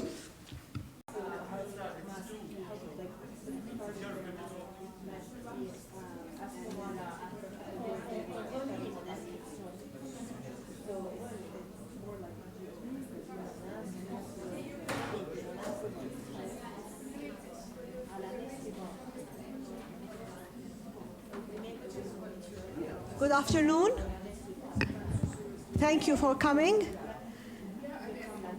This session is going to be more about teachers, and focus is on teachers' understanding and their social and emotional obligations, especially those who are teaching, who are teachers and sometimes refugees themselves. We're very happy to have on this panel Dr. Edelman, who has written a lot about teachers, and she's one of the first people who actually opened my personal insight on the importance of teachers in that context and how forgotten they are. So we call them the forgotten soldiers. So Dr. Edelman will talk about that. And then after that, we're going to hear from 2 teachers who are themselves teaching in education in emergency context, to learn more about their experience, Khaled and Asma. So without further ado, please, Dr. Edelman. I'm going to speak right into this with the hopes you can hear me pretty well, so I apologize if my voice goes out. Yeah. So as Suha kindly introduced me, my presentation today focuses on how teachers working in Lebanon educate Syrian refugee students and how they understand their roles and experiences within the classroom and how their work relates to the conception of the future for these students. So before I start, I just want to say that I'm going to be presenting data on both Lebanese teachers and on Syrian teachers that are working in non-formal schools.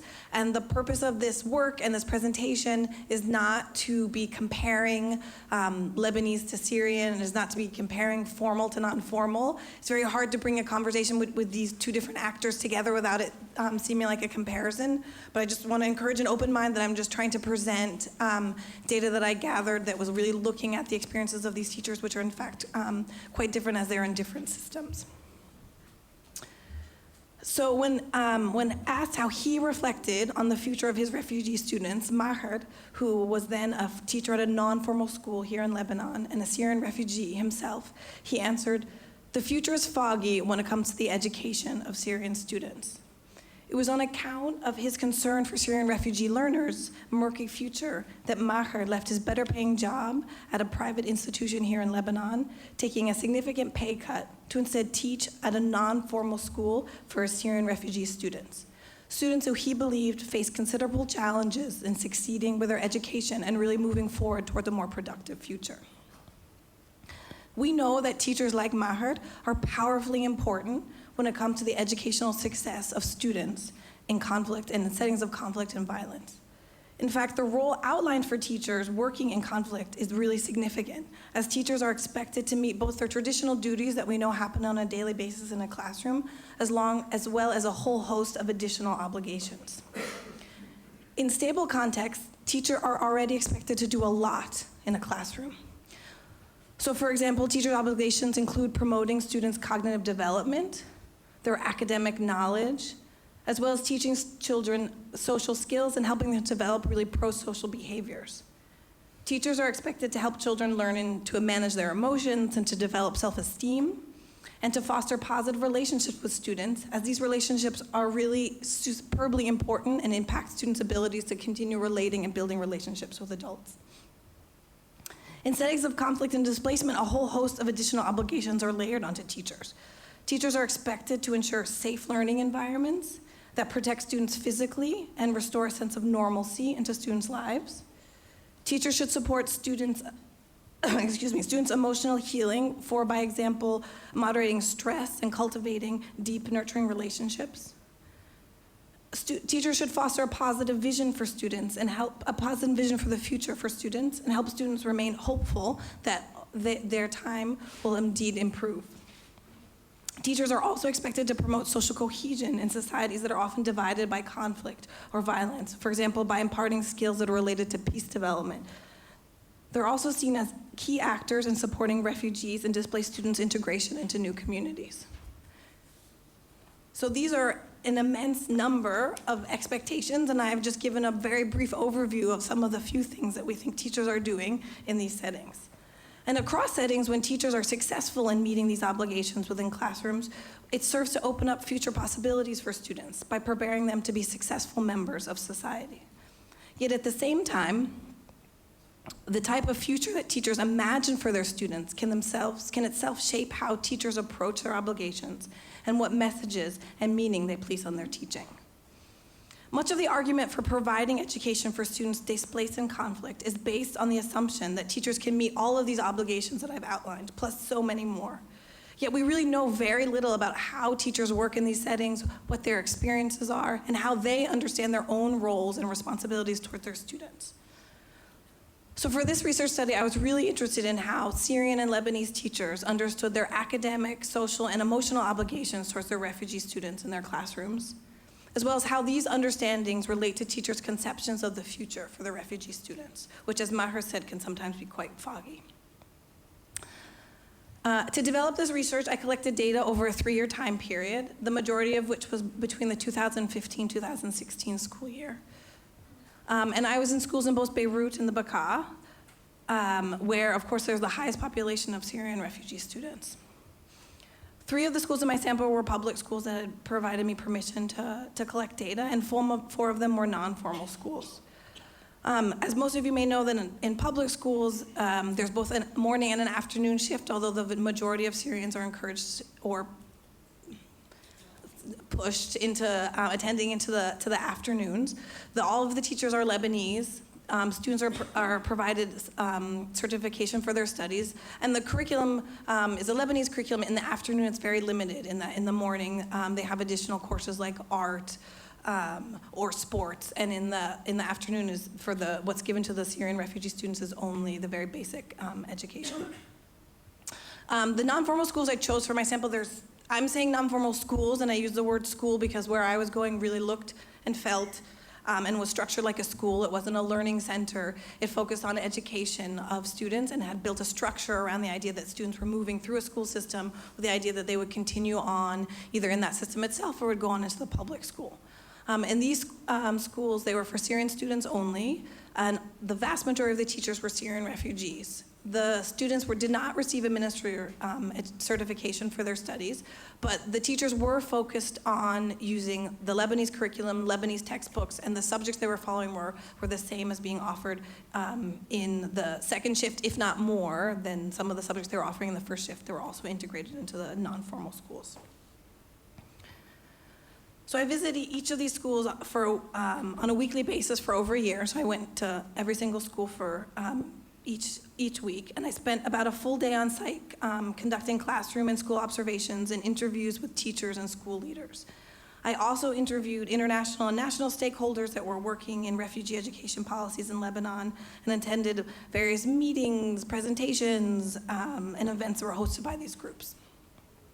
So overall, this research that I'm presenting today is based on almost 100 interviews and 281 classroom observations. Sorry. So I want to first talk about the experiences that were shared to me by Lebanese teachers, and I'm presenting this data based very much on how I see their obligations around academic, social, and emotional necessities in the classroom. So first, talking to Lebanese teachers, they really spoke a lot about how they work to accommodate a new set of students into their classrooms by really prioritizing students' academic development over social and emotional goals. They didn't really have, with no real training on how to address the needs of their students, teachers stuck to the official curriculum as the most important guide in their classroom. So as Rita told me, I have a curriculum in my hand. If the students finish the curriculum, this means I've accomplished my mission.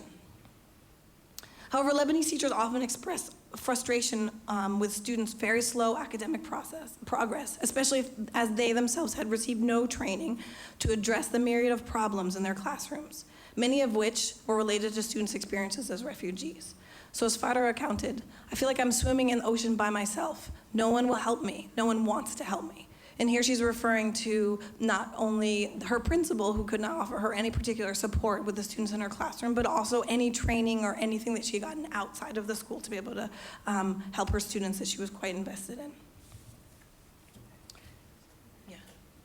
Please ما تصوروا الباوربوينت presentation لأنه منه published yet فحكيت بالإنجليزي بس اللي ما فهم ما تصوروا الباوربوينت please. Interested, thank you. Thanks, Rabia. As a result, this idea of not having anyone to help them, not having really a lot of training on what to do, teachers like Far tended to really just significantly reduce the amount of information they taught to students. So if they didn't know how to move through this curriculum that they thought should be their main guide, they just chose to cut it down. And for students that were struggling, they often weren't quite sure of how to help them go forward. In regards to social obligations, the idea, for example, that a teacher should facilitate students' integration and connection into a country really seemed out of place for most Lebanese teachers, as the majority really considered students' time in Lebanon to be temporary. So as Rania said, I don't help them to adjust to living in Lebanon, given that eventually they will go back to their home country. And while teachers were less concerned about students' connections to Lebanon, they did reflect often on the difficulties Syrian students had in developing positive relationships with each other, so Syrian students with Syrian students. From cruel words to violent actions, teachers were surprised and really concerned by the aggressive behavior they witnessed in their classroom and in the schoolyard. And while they were very aware of the behavior, it was very difficult to ignore, teachers were often very unsure on how to address the issue. So for example, as Nadine reflects, you see Syrian students hitting each other. Sometimes I yell at them. Then I realize this isn't their fault. It's the environment they live in. So I apologize and I say to her students, we shouldn't harm our friends. Instead, we should love them. Like Nadine, many teachers vacillated between encouraging love and connections among their students and reprimanding and punishing troublemakers. It was very hard for teachers to develop an effective approach to this behavior, as they tended not to really know anything about the specific challenges or their circumstances that their students faced. So they had not built very strong relationships with their students and couldn't really understand where the hitting and the poor behavior was coming from. I also asked teachers about their role in relation to students' emotional recovery. For many teachers, they felt they didn't have any time to deal with these sort of issues in their classroom and felt that they had to really focus on the curricular demands. So as Lamia says, I don't have time to discuss their problems and what they're feeling, so I'm just giving my lesson and that's it. Teachers were also very unsure of how to respond to any of the negative experiences or difficult emotions that refugee students brought into the classroom. So in response, most Lebanese teachers tried to avoid any conversation related to students' experiences during the war in Syria or as refugees in Lebanon. As we see Majid reflecting, I don't let them speak about the war in their country. I want them to forget that. There's no way I get involved in such things. So looking now at Syrian teachers, they face many of the same challenges in the non-formal schools as Lebanese teachers were facing in the public schools, as they work to meet all of the educational, social, and emotional demands of their students. However, Syrian teachers often found different ways to address the challenges that were very similar across these two school systems. So for example, Syrian teachers found it helpful to adapt how they taught in their classrooms and what they taught in their classrooms to really meet the learning needs of the students that were sitting in their classrooms. So for the majority of Syrian teachers, this meant leaving behind the type of teacher-centered pedagogy that they had relied on in Syria, that is also very common here in public schools in Lebanon, and enacting something different. So as Batul said, when I first came here, I used my old method, but it didn't seem fruitful. The students weren't benefiting. I had to change my ways. And for these teachers, often change involved more student-centered learning activities and more activity-based approaches, and really trying to build relationships with their students that were sitting in the classrooms in front of them. They also made an effort to try to understand and, when possible, address the different types of circumstances that were impeding their students' learning. So as Firas explained, a student who is living in a tent will not have electricity to study, the space to sit alone, to concentrate on studying. So for Firas, when his students seemed to really struggle in these ways, he made sure to give them more time on a test, to let them take a test again, to ensure that he was finding ways that they might be able to overcome some of the even just structural challenges to be able to participate in the classroom. Teachers would often also reach out to caregivers to see what was actually happening at home, if there was a way that they could intervene and be more supportive, and to advocate at school to be able to provide more support for students. In regards to supporting student social development, Syrian teachers reported conversations related to tolerance and social integration were very common in class, as students often shared negative stories about encounters with Lebanese. In response, teachers tried to reinforce acceptance and help students recognize similarities between themselves and their host community. So for example, Sana said to her students, do not judge all people based on the actions of one person. There are good Lebanese people and there are bad ones. I often heard teachers reflecting on the fact that they were trying to demonstrate to their students that not only are there good Lebanese people and bad Lebanese, but there are good Syrians and there are bad Syrians, and that we've all come to this space with our own complexities and we need to understand everybody one by one. Syrian teachers also made an effort to try to build trusting relationships with their students and encourage students to confide in them, if they had no other outlets. Like Lebanese teachers, Syrian teachers reflected also on their surprise and their dismay that Syrian students often struggle to develop positive relationships with their peers. The very negative, violent behavior that I always observed between Syrian students was not just in the public school system, it was very much also in the non-formal system. But in response, teachers found ways within their classrooms to both address the barriers between their students and to find ways to foster stronger connections among the students. For example, one teacher, Hadia, recounted a time when during art class, two boys came to her. One was carrying the Syrian revolutionary flag that they'd drawn in art class, and the other the Syrian regime flag. And they were arguing over which flag was theirs and which should be the flag of Syria, and were expecting her as a teacher to respond. And instead, Hadia steered the conversation away from the divisions and tried to find connections between our students. So she recalled that I asked both of them if they had a house, and they both replied no. So I said, how about we find the land where we can build a house on, and then we argue about the flag, right? And she reflected, when I spoke to her, that this was a very difficult conversation, and it was one that had happened quite often in our classroom, where students were fighting about the different politics from their country. And then the efforts were often to get students to refocus on the fact that they were here together, and that was an experience that they could share, as opposed to experiences should to be dividing them.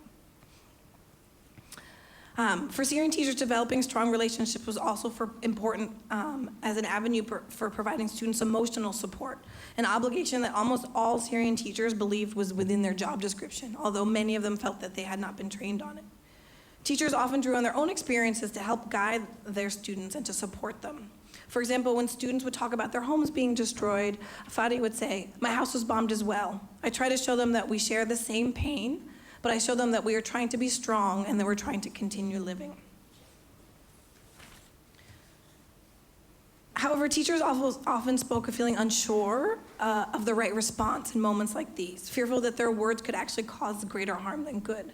So as Noel said, I was not trained in psychosocial support and how to deal with kids who have witnessed war, but I tell them my point of view. Sometimes I fear that what I say to them is incorrect.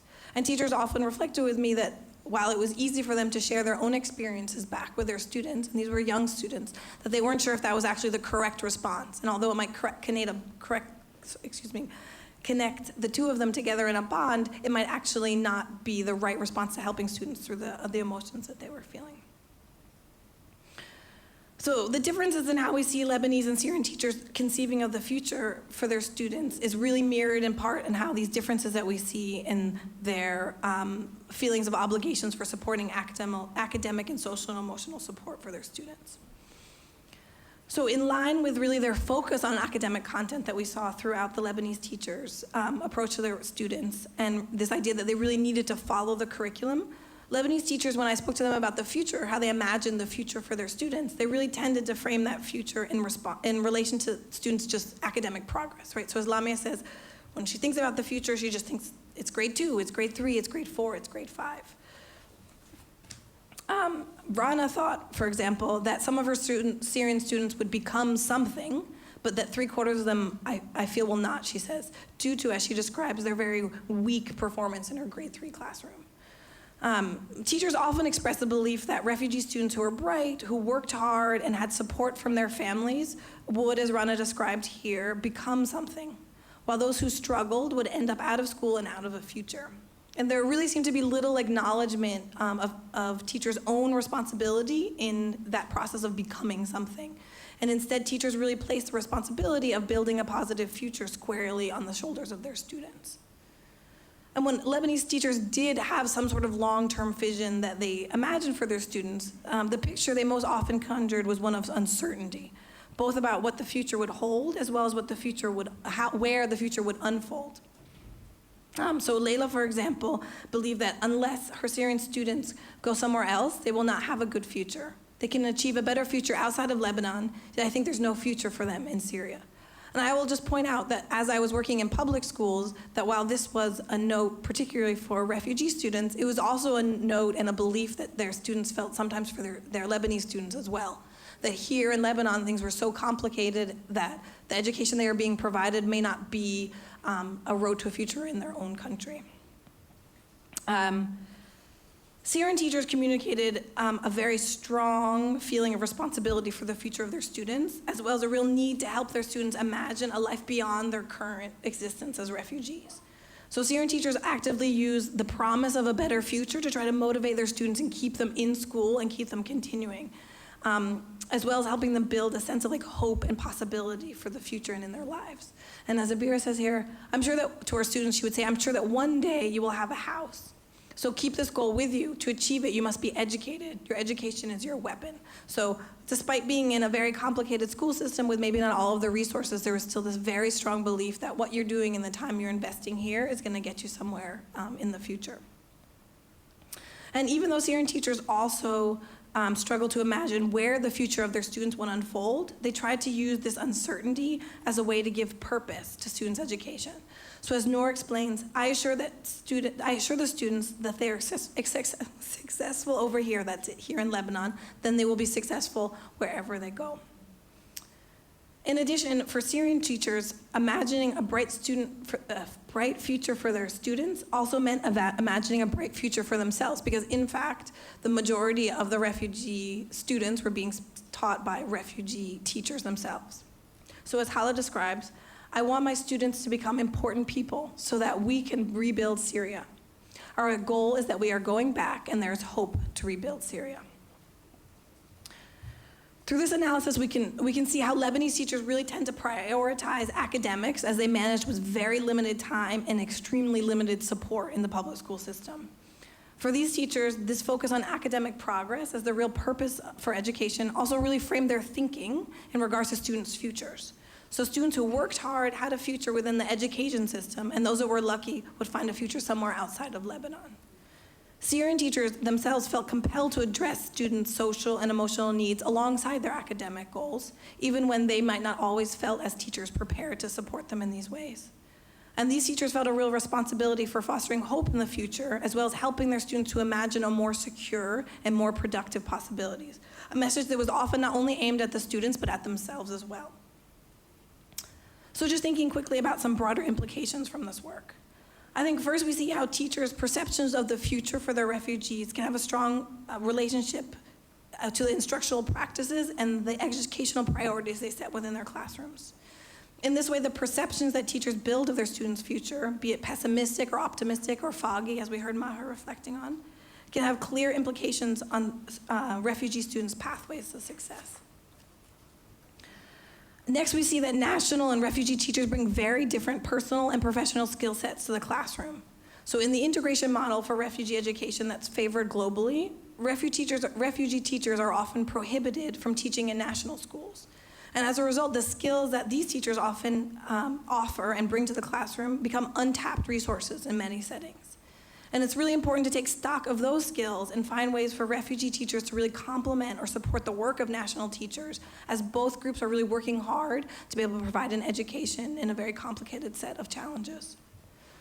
And finally, we see that teachers of refugee students need more support in order to successfully meet the learning needs of their students. I think across the board, teachers would say over and over again that they're on their own and they're really trying to deal with a brand new situation without any brand new tools. We need to think more about how we can better prepare and support teachers to, for example, balance the challenges of meeting curricular expectations with the need of conversations and interactions that support emotional support and that foster emotional support and social connection. And how do we guide teachers in the process of creating a culturally sensitive classroom in a culturally charged environment, especially like this one here in Lebanon? And how can we engage school leaders in the work of expanding a school's understanding of and their commitment to the purposes of education, especially when, as Maher describes, the future is so foggy? So I'm going to stop there and turn it over to Suha, who's going to help facilitate a conversation with two of our teachers here. Thank you, Dr. Lee.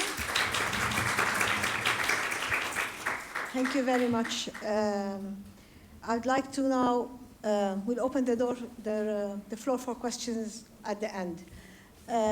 So we have with us Asma. Yeah, why not? Musical chairs.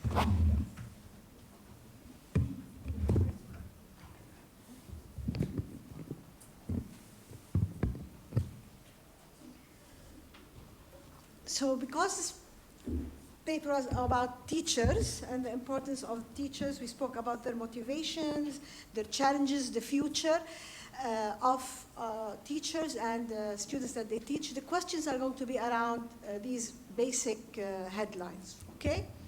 So راح احكي بالعربي هلا واذا في شيء حدا ما بيفهم عربي وبده if you don't understand Arabic, I'm saying it Arabic which is funny, I shouldn't. If you don't understand, if you need more explanation or more insight on what the teachers are saying, please do ask and we will do a quick translation for you in English. Okay? So معنا Miss أسماء ملواحي يلي هي بتعلم بمابس وببصمات. هي دارسة عربي بسوريا وهوني بتعلم علمة صف وبتعلم لغة عربية وبتعلم الروضات كمان. ومعنا أستاذ خالد معصراني هو أستاذ بيعلم إنجليزي بمدارس جسور وكمان درس ترانسليشن ترجمة والديجري تبعه شهادته بالايكونومكس. شو الايكونومكس بالعربي؟ اقتصاد.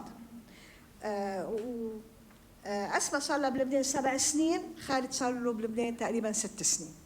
بالأول فينا شوي تخبرونا عن شو الحافز اللي عندكم إياه لتعلموا، شو اللي بيخليكم تعلموا، وليش بتضل مصرين إنه بعد 5 سنين و6 سنين بالوضع الصعب اللي نحن فيه إنه تكملوا بالتعليم؟ شو الحافز الأساسي لكم؟ أول شيء لحتى أكتسب خبرة، كانت عندي خبرة بسوريا، خبرة قليلة بالتعليم. بلشت تعليم بال 2009 ل 2013. وقت اجينا على لبنان صار في يعني حرب وكذا وهيك، انقطعنا عن التعليم بسوريا. فأنا حبيت إنه أرجع كفي تعليمي هون بلبنان. إنه سجلت بكذا منظمات بس ما كان في مجال إنه انقبل. قدمت السي في بكذا منظمة، ضل عندي دافع وشيء محفز إني كفي تعليمي بلبنان، وتعليم مع تعلم. فما في تعلم بدون دافع، وما في تعليم أيضا بدون هدف. فصار لي تقريبا ب7 سنين مع الأطفال السوريين اللي بلبنان، مخيمات البقاع يعني، وعملنا أبحاث علمية كثير على الأطفال، خاصة الأطفال اللي عندهم صعوبات تعلمية. مستر خالد؟ مرحبا. هلا الانجليش احكي ولا هون؟ It's okay. مثل ما بدك، بدي رايحة. The thing that motivated me to teach is that I want to give something for the unlucky Syrian children because of the war, you know. So I found that in Jisur here in Lebanon, that was my motivation.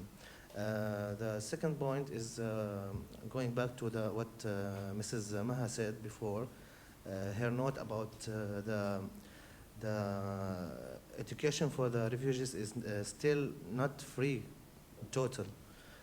So I was wondered in Jisur, positively I mean, that they are trying to give everything for the children, you know, for the students. The stationery, the bags, clothes of winter, clothes of summer, you know, everything. Transportation is not allowed by the policy of Jisur for the student to pay even 250 Lebanese lira. So that was very nice for me. So it's different of another organization. So that was 2 things that motivated me to teach. Thank you. دكتور أيدلمن حكيت عن دور المعلم وكيف نفهم دور المعلم. أنتم كأساتذة كيف تشوفوا دوركم خصوصا بسياق التعليم اللي أنتم عم تعلموا بالإمرجنسي إديوكيشن بالتحديد؟ كيف بتشوفوا دوركم؟ حكيت عن دور الأكاديمي، عن دور النفسي، عن دور الجسد النفسي والأكاديمي كله مع بعضه يعني، فأنتم كيف تشوفوا دوركم؟ دور المعلم مهم جدا بالتعليم، خاصة أول شيء محبة الطلاب محبتهم أهم من التعليم. فمهنة التعليم ليس معناها شيء مادي، هي شيء معنوي وذاتي. فالمعلم بيكون عنده أول شيء مصداقية بالتعليم، هي أهم شيء. بعدين بيجي محبة الأطفال، هي محبة الأطفال الأولوية، والمصداقية وحب المهنة. حب المهنة يعني برجع بقول ليس مادي بل حب معنوي. For me, I want to say that our role as teachers, you know, after that trauma that the children got because of the war, to give them motivation to learn. So most of them, okay, we don't have future. They're saying we don't have future. Why to learn? So if there is no future, so we have to focus on that point to move that bad ideas and show them that always there is a good future for them, even in these conditions. Other things we are talking about the psychological part. We got a lot of trainings and workshops to support them in this side.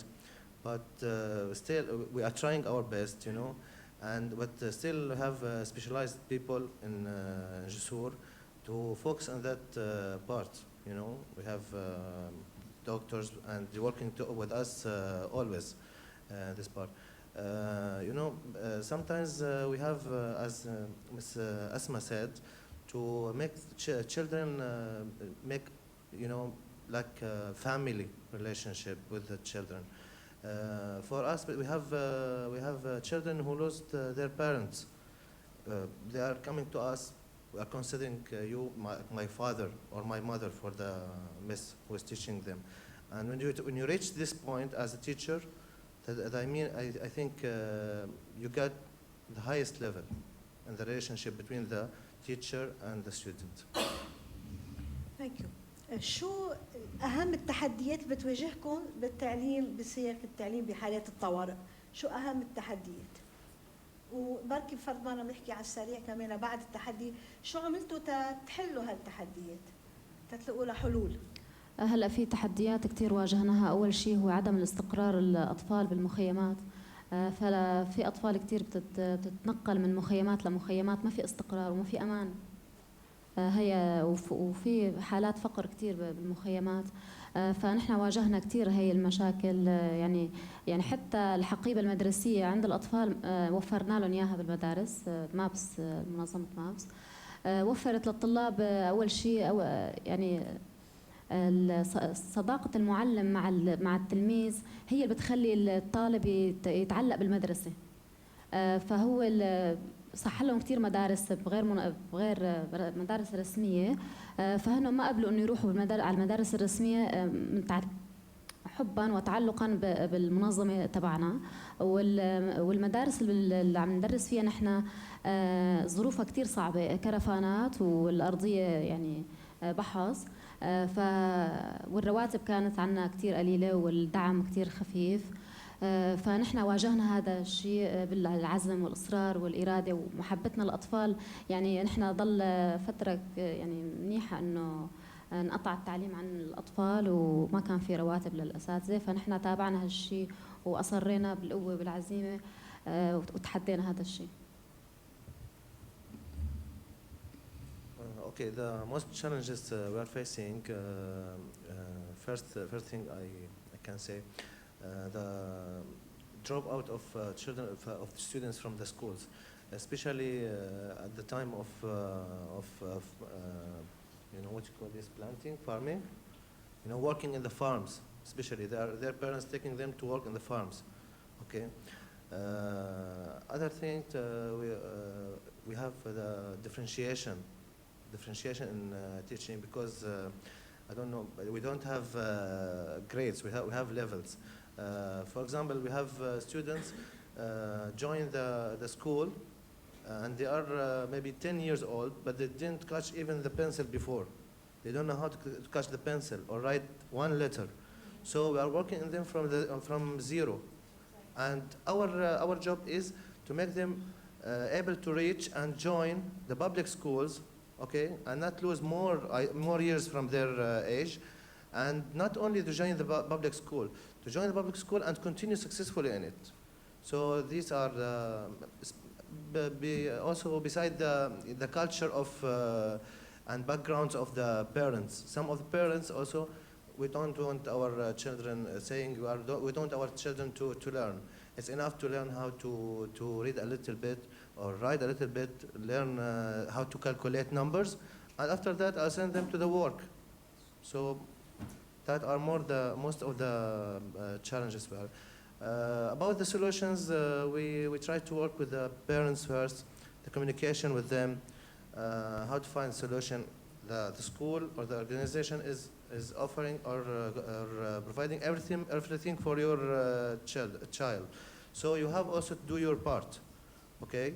And also we got a lot of trainings, workshops, I said before, about to work on differentiation, because sometimes we have in one class children between maybe 10 or 9 to 12 years old. So we have to work, to do very hard work to cross that challenges. Thank you. واخر سؤال، كيف بتشوفوا المستقبل تبعكم وشو النصيحه اللي فيكم تعطوها للاساتذه التانيين يلي بحبوا يعلموا بهيك بالكونتكست هيدا؟ نصيحه وكيف بتشوفوا المستقبل؟ نصيحة للتيتشرز، مثل ما برجع بقول مهنة التعليم معنا مهنة إنه مادية. أول شيء توفير جو لهالأطفال، جو علمي مفعم بالحرية والأمان والاستقرار. التعليم، الإنسان كل ما كبر بيتعلم أكثر، دورات بيطور حاله، بيصير عنده بسجل دورات تعليم بيطور مهنته. مثل هلا صرنا نحن 5 سنين عم ناخذ دورات بالتعلم النشط، دورات كيف ادخال التكنولوجيا للتعليم. دور المعلم كثير مهم بالتكنولوجيا وادخالها للتعليم. كيف شايف المستقبل؟ Okay, I hope the future to be better than now, but for me as a teacher, I give an advice and it's showing the future. I'll give advice that for teacher should love teaching, and at the moment he love teaching the students, he must stop, because it depends on the love of his job. It's not only the work like other jobs. So I hope the future will be better than now, and that's it. شكرا. بعرف قلت لكم اخر سؤال، بس دكتور ايدلمن عم تسال كمان اذا فينا نقدم لكم شغله وحده بس اكثر من هلا اللي ما قدم لكم اياه، شو هو؟ مساعده معينه او شيء وحده نقدر نقدم لكم اياها، شو بتكون؟ شو بتطلع ببالكم اول شيء؟ في توفير التكنولوجيا بالمدارس كلها، هي أول شيء مهم. وثاني شيء توفير مستلزمات التعليم من حقيبة مدرسية ولباس وسكن. انه سكن، مو انه الاطفال ساكنين بالمخيمات فما عم يتاثر فيهم انه هن ساكنين بالمخيم والمدرسه حد المخيم، فما عم يتغير عليهم شيء. فهن وقت بيجوا على المدرسه بحسوا حالهم انه هن بعدهم بالمخيم، فبتحسي انه ما في عندهم هالدافع وهالاصرار على التعليم، ففيك بيكون في كثير غياب بالمدرسه. I say the resources that we have now are very good. I can say it's very good, but I hope to more resources, especially in technology side. So I hope it will be great. That's only one I want. Thank you very much. Thank you very much. في أي أسئلة بتحبوا تسألوا دكتور إيدلمان أو الأساتذة؟ تفضلي. عندي المايك. هاي، أنا ما بدي أسأل، أنا بس بدي أضيف شغلة.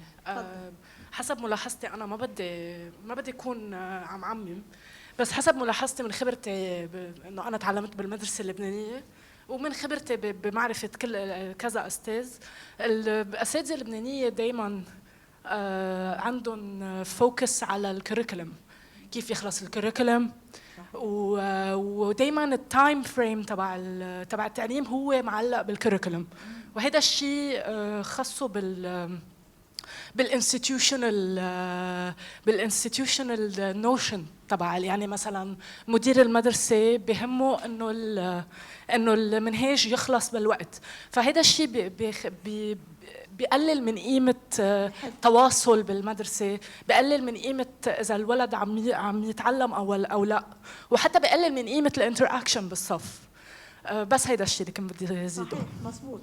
تكوني عم تتعلمي بالمدرسه بالمين ستريم، في عندك خصوصا عندهم امتحانات بالبروفي او بكالوريا، فمجبورين للاسف بهالتايم فريم يلي بحد من قدرات الاستاذ تيكون كرييتيف تيبدع. والكرياتيفيتي كثير مهمه بالتعليم ونحن بننسيها، بس هيدي من اهم الاشياء بالتعليم. هو ما تيجي تاخذي كتاب وتقري فيه مثل الدرس، كرياتيفيتي كثير مهم ونحن بننسيها. صحيح. عندك سؤال كده؟ تفضلي. يعطيكم العافية.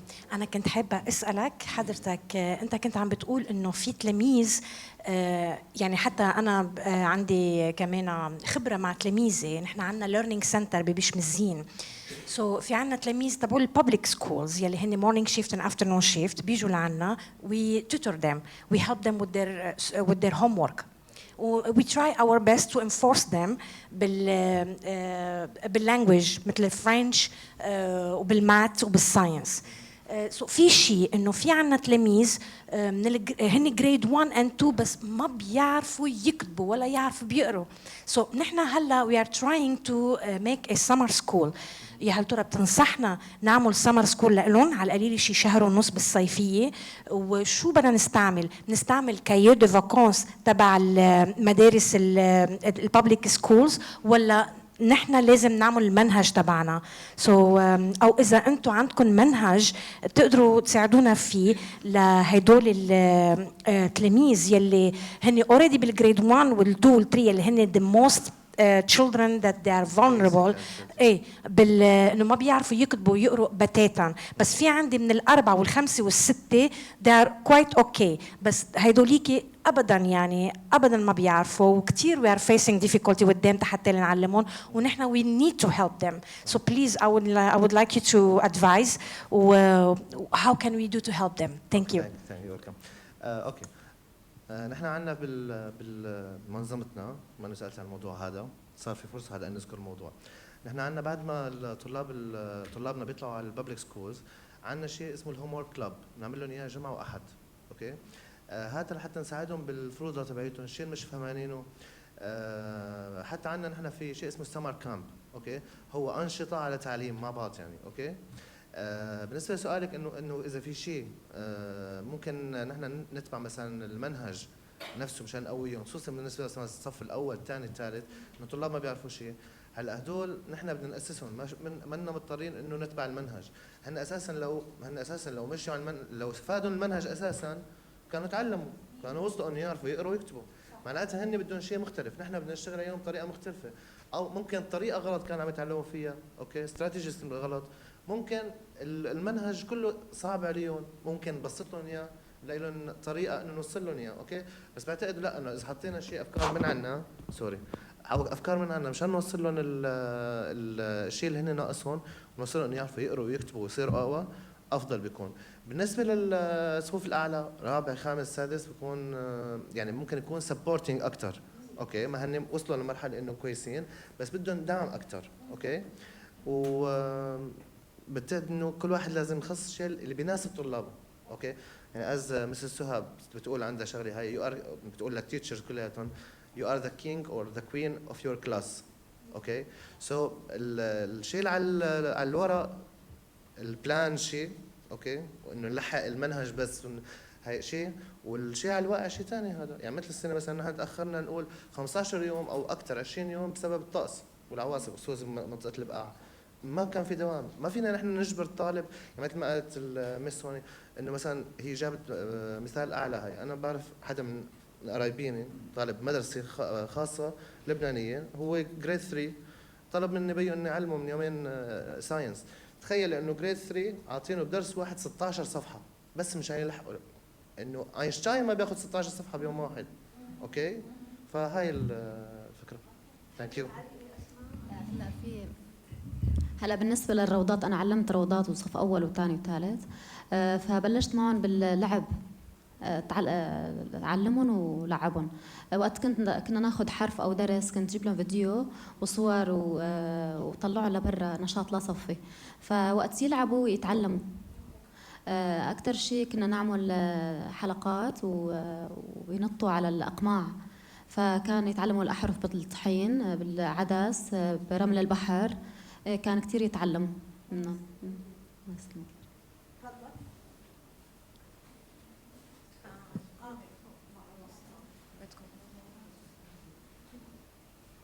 Hi, I have a question for Dr. Elizabeth.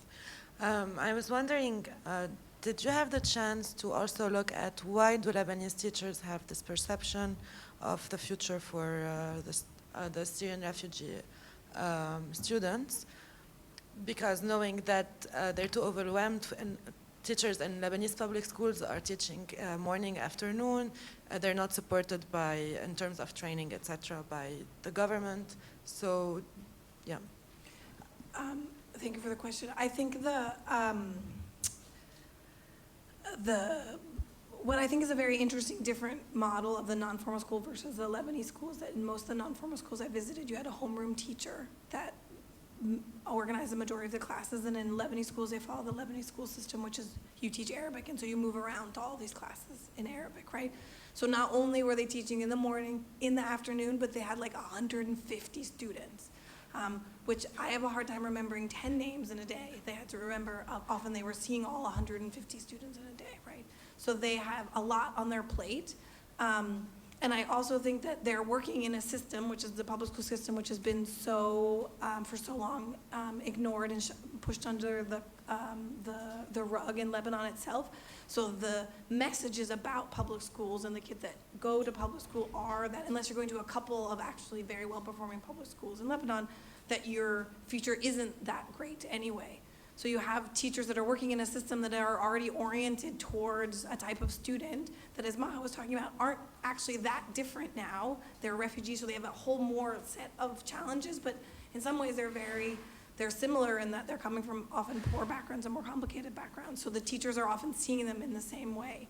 But teachers are hyperly aware of the political environment in which they sit in, and that their students are going through a system that has no job for them at the end of. And this idea that it's sort of almost futile, your own investment in these students, if you think that you have no idea where they're going to go, because you know that if they stay here in Lebanon, they can't get a job because legally they can't get a job.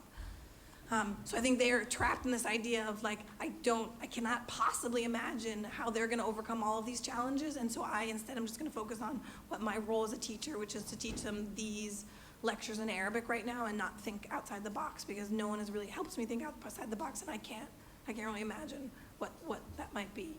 I think it would do a disservice to the teachers to not allow them to have some sort of conversation about what hopefully they could at least be imagining and preparing their students for, even if that means succeeding in the next grade. But for a lot of the teachers, they didn't even know if their students were going to go into the next grade. So they're just sort of being like, I come, I present my material, whether you get it or you don't, it's not really my problem because I don't know what's even going to happen to you next year. And that's, a very complicated problem in a crisis that you just hope is going to end tomorrow. And so you don't really know what the future is going to be for anyone. And we hope that, I feel like in Lebanon in particular, in a setting where conflict is continual and all around you, everyone sort of has the idea of like, we made it this far, we'll just make it again till tomorrow, but not a great thought about what that tomorrow might be. And so when you have 600,000 students whose tomorrow is very important, it's very hard to think about that in a productive way. بعد سؤال واحد بليز. مرحبا، سمير من وورلد فيجن. شكرا للمداخله تبعكم. اجمالا نعمل ابحاث او ندوات ما بيكونوا الاشخاص اللي عم نحكي عنهم موجودين او عم بيشاركوا برايهم، فوجودكم جدا هيك بفيد اليوم على الصعيد هيك العملي والشخصي. ذكرتوا كمان انه يمكن علاقتكم مع الاطفال هي ما ابعد من المهنه، عندكم علاقه اوقات يمكن ذكرت حضرتك انه بتحس حالك مثل الاولاد بحسوا حالهم يمكن بحسوكم مثل اهلهم، او بتحس حالك مثل بيهم او غيره. هلا ما بعرف مع اي فئه اعمار بتتعاملوا، بس عندي حشريه اليوم بس شوفوا يمكن مخاطر مثل الزواج المبكر او العمل، عمل الاطفال بقلب الصف. بتحسوا يمكن انه في اطفال تركت المدرسه كرمال هالمخاطر. اليوم دوركم انتم كاساتذه اكيد يوم في عندكم مهمه انكم توصلوا يمكن كوريكولم معين او منهج معين، بس وقت نفوت على القضايا الاجتماعيه اليوم انتم كاساتذه هل بتحسوا حالكم انكم مجهزين كفايه لتقدروا تكافحوا هيك افات، او بتحسوا يمكن هذا مش دوركم بالوقت الحالي، بنترك الاخصائيه اكثر يفوتوا بهذا المجال؟ شكرا. هلا بالنسبه للفئه العمريه من العمر 5 سنين لصف السادس، يعني تقريبا 13 سنه. بالنسبه للزواج المبكر في عنا حالتين كان بالصف، عمرها 13 سنه تزوجت. انا والله حاولت يعني اروح لعند اهلها، ما قدرت. اخر شيء اخذت رقم تليفون تواصلت معهم، يعني كان في خطبه وكذا وهيك، فرحت يعني منعت هالشيء. فكيف منعته؟ قلت لها خلص بس ليصير بعد 2 سنين اوكي، انه هي عمرها 15 سنه تقريبا، هي خطبة سنتين، يعني من 13 ل 15 ضلت مخطوبة، يعني عرسها بعد شهر تقريبا. ف وقت صارت مشاكل يعني بيني وبين أهلها، فهي حابة إنه تكفي علمها، فكفت علمها. وصار في مشاكل، يعني أنا كتير تحديت هذا الشيء. وفي حالة تانية كمان لا تزوجت وكان عمرها 14، بس ما كان طالع بإيدي شيء وقتها، كان أهلها كتير متعصبين. هلا هذا الشيء بيعود لأخصائيين، أنا بعود أكثر، يعني هذا الشيء بعود لهم أكثر، يعني هنهم يتابعوا هذا الموضوع، لأنه أحيانا بتواجه الأستاذ كتير مخاطر وكتير مشاكل. شكرا. ايه استاذ، انا بس بدي اجاوب الموضوع باختصار شوي. نحن مثل ما تفضلت شغلتنا انه مثلا نعمل اويرنس، نعمل حملات توعيه على الموضوع هذا، كان بالنسبه للزواج المبكر، كان للامور الاجتماعيه الثانيه. اوكي، ممكن الاطفال يصير عندهم انحرافات بمجالات معينه، خصوصا بالظروف المخيمات مثلا او شغلات ثانيه بالمحيط فيهم. بالنسبه للتدخل المباشر، بعتقد انه لازم يكون انه نحن بننصح بنعلم، اوكي، بس التدخل المباشر لازم يكون في خبيره هي تتدخل، او نحن عندنا بالنسبه لنا خبيره هي الموجوده. اوكي، ليش المفروض ان الخبيره تتدخل؟ في عندنا مثلا مديره مدام سهى، احيانا الخبيره النفسيه بتتدخل حسب الحاله، لانه خصوصا المواضيع النفسيه، اوكي، الموضوع بوقف على شعره. يعني نحن اذا ما لنا مختصين، اوكي، نحن مدربين لحد معين انه ندعم الطلاب ضمن الصف بمجالات معينه، بس لما يصير الموضوع في شغلات خطيره، لا، الافضل المختص يتدخل، لانه نحن ممكن كل من نخرب الدنيا، بدل نجي بدنا نصلح المواضيع نجي نخربها. اوكي، بالنسبه هي بالنسبه للشغلات العامه. بالنسبه للشغله الثانيه سالت عنها، انه العلاقه اكثر من انه صارت مجرد انه طلاب واساتذه وهيك، يعني اوكي هي اكثر، بس لدرجه انه مثلا بيجيك مثلا طالب مثلا يتيم، بيقول لك انا ما عندي حدا مثلا يوقع لي وراء الفحص، اوكي، وراء الامتحان او بطاقه، ممكن توقع لي اياها انت، انا بعتبرك مثل بيي مثلا. هيك القصد فيه انا قبل حكيته. طبعا هي صارت معي وصارت مع زملاء عندنا بالمدرسه. ف يعني هي بعتبرها اعلى نقطه ممكن يوصل لها الاستاذ او المس مع الطلاب تبعه. شكرا، يعطيكم العافيه. شكرا. إذا عندكم أي سؤال تاني موجودين فيكم تسألوهم بعدين، لأنه الوقت شوي عم يدهمنا. Thank you.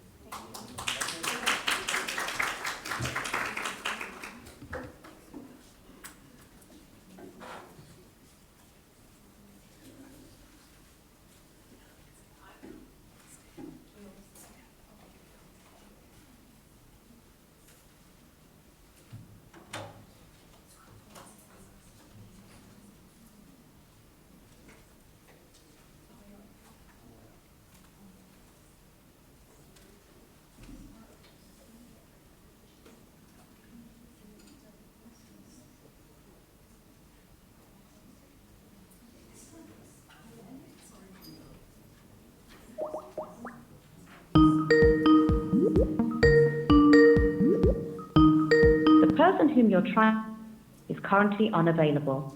Please leave a message after the beep.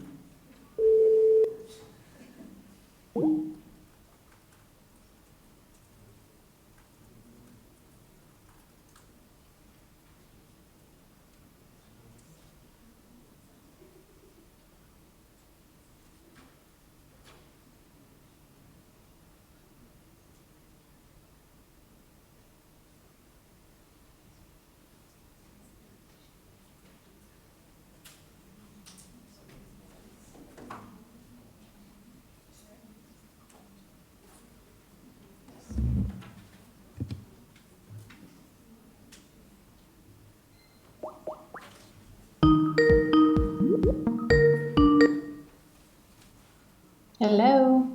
Hi, Jen. Hello. Can you hear us, Jen? I can. Great.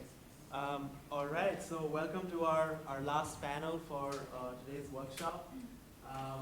And as you will see, that there are two presentations.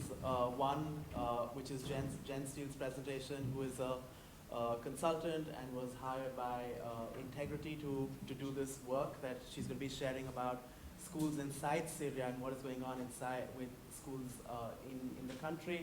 And then I will be following post, which is about Syrian youths talking about how they imagine an education in the future. So without further ado, Jen, thank you for joining us. Jen is joining us from Amman, and she's going to be sharing some of the findings of her work. So Jen, I'm going to hand it over to you. You have about 15 to 20 minutes. Great. So I hope everyone can hear me. I will start to share my screen just about now. Let's see if it's working. All right. Is everyone able to see a title slide with two little learners? Wonderful. All right. So I am going to share with you a brief profile of a project that I ran last year for DFID. From the UK, and we looked at the nature of the school and classroom learning environments in areas in northern Syria that were not held by the government of Syria. And what we wanted to do was look at how these the learning environments and teacher practices influenced learning itself and child well-being. So, as I said, I'll give you a brief overview of the project. We'll talk about the research questions and how we landed on them. I'll speak briefly about the research methods, and then we'll spend the majority of the time looking at the findings and recommendations. So, this was the first, what we call quote-unquote wide-scale analysis since the conflict started on this topic in Syria. And anecdotally, we believe it's the only one of its kind in Syria, at least in modern times. What we wanted to do was to not only contribute to the evidence base for Syria, because this type of data didn't exist, but also to try and identify potential investment areas that would be of benefit to other fragile and conflict-affected states. So some of which, of course, could be relevant to Lebanon or Jordan or what have you. So we collected data for most of 2018, and as I said, it was in the north of Syria.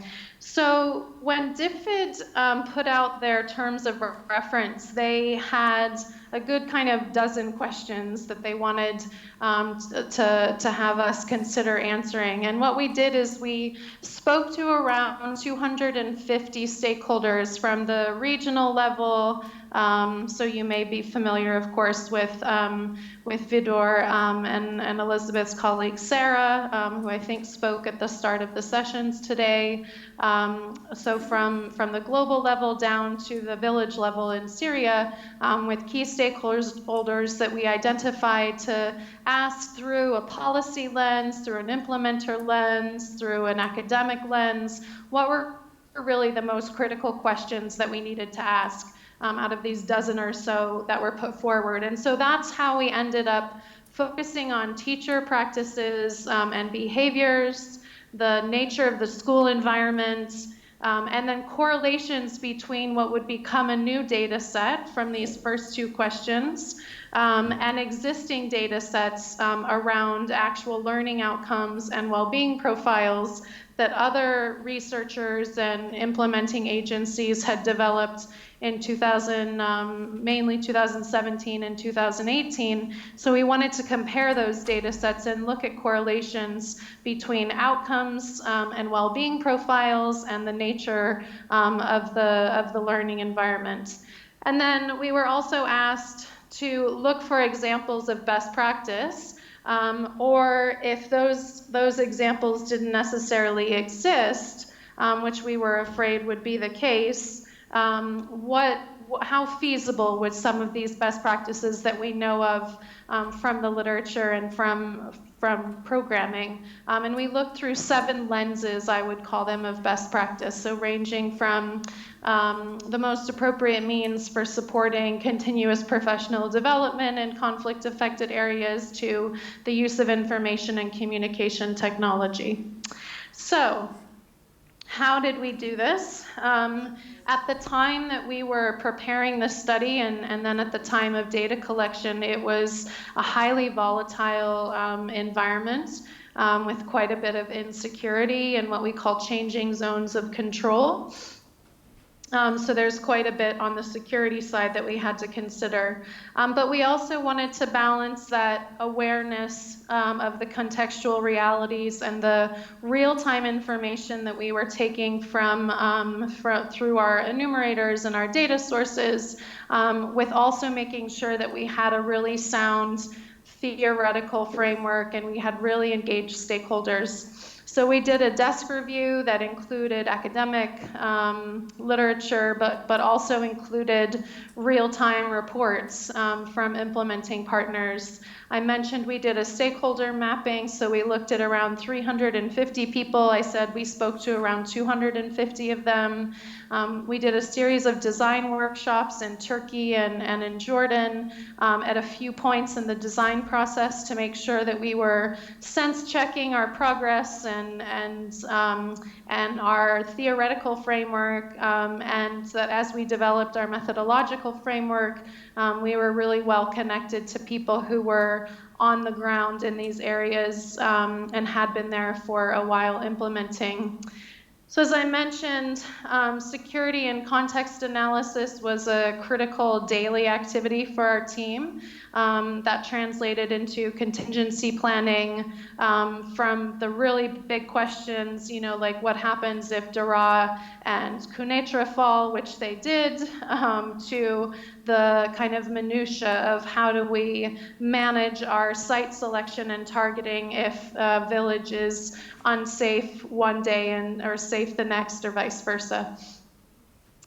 We couldn't safely do representative targeting, so we used snowball time, location, and targeted sampling, but we did identify what representative samples would look like, so we were able to speak clearly to how rigorous the data actually was, or how representative it actually was. We collected data through key informant interviews, surveys, we did group interviews and observations. And in the end, we reached around 6,000 data sources, around 5,800 of which are 5,900 were in country. We use concurrent triangulation to help improve our data reliability and validity. So we had quantitative and qualitative questions, and we triangulated the mass majority of our questions, and we did what I call real-time data analysis, which means that as the data rolled in, once the field officers or enumerators left their sites, they'd upload the data and get it off their phones for security reasons, and then our team would start cleaning and analyzing it immediately. So that was done throughout the process. So that's the methodology.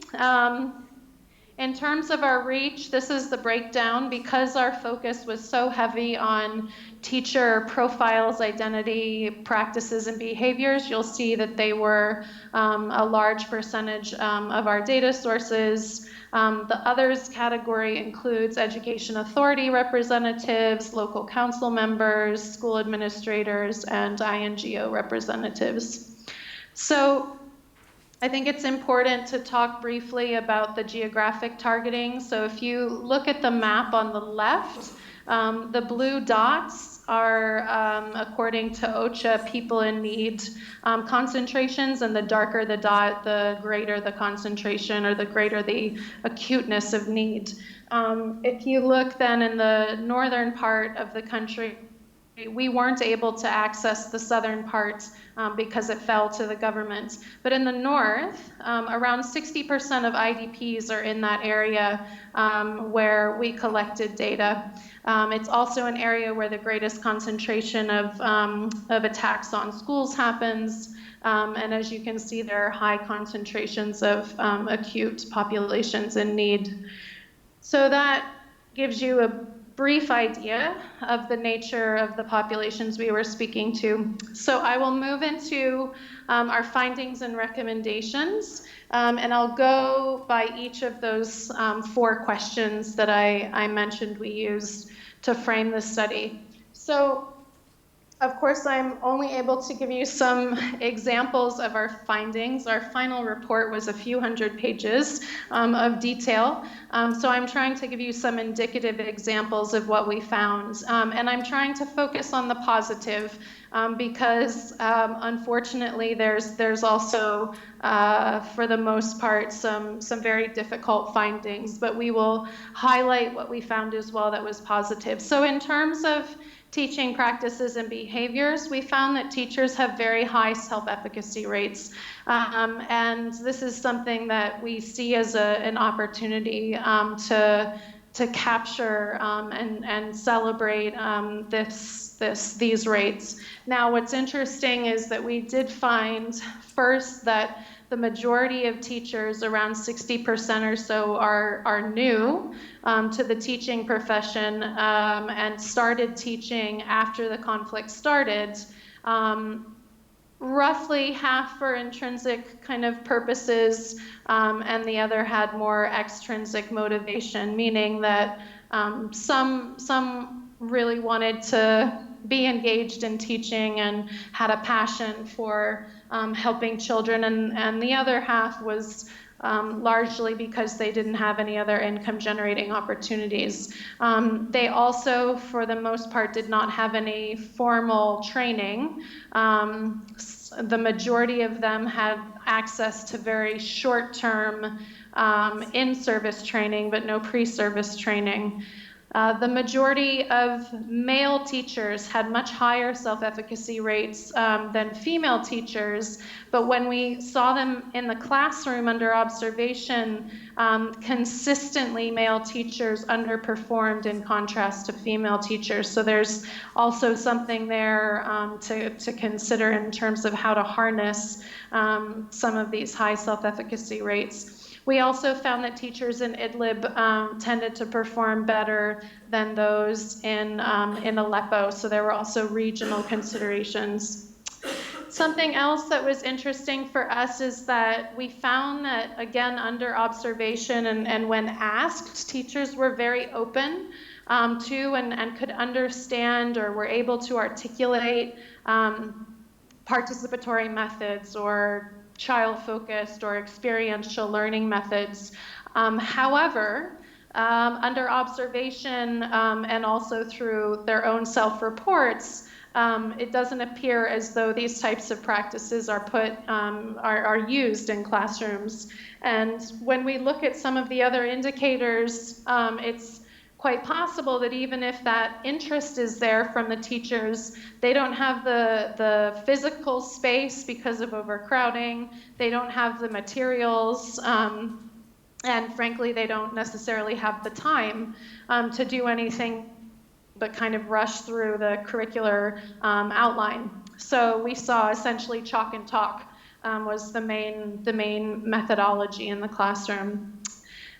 We also saw, again under observation, that teachers could model good practices that are known to support children's social and emotional well-being.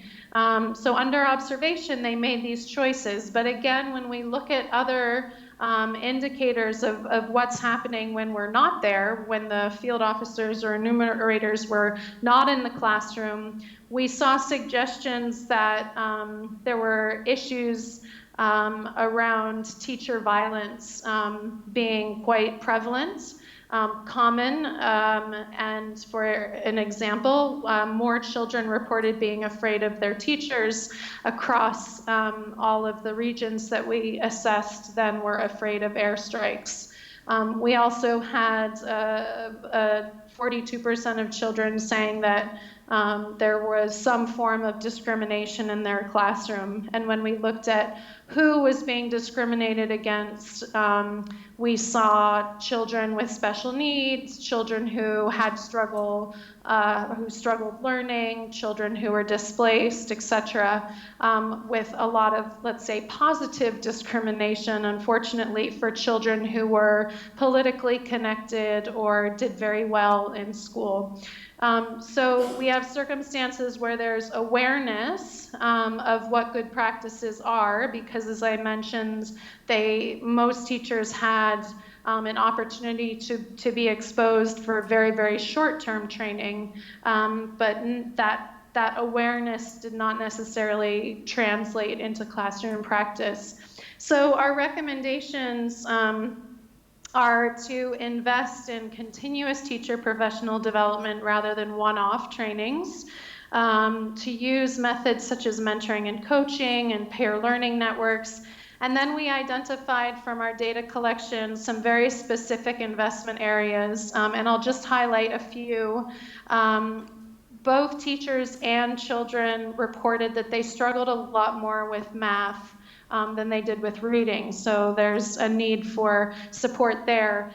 Teachers and school administrators had very clearly been exposed to the idea of formative assessment, but at the same time appeared to have no real understanding of what it actually meant in practice. And some teachers, around 57%, told us that even if they were able to identify that a certain student needed additional support and was really struggling, they would actually purposely choose not to continue to support that child because in their minds it was like a lost cause and the child would never learn.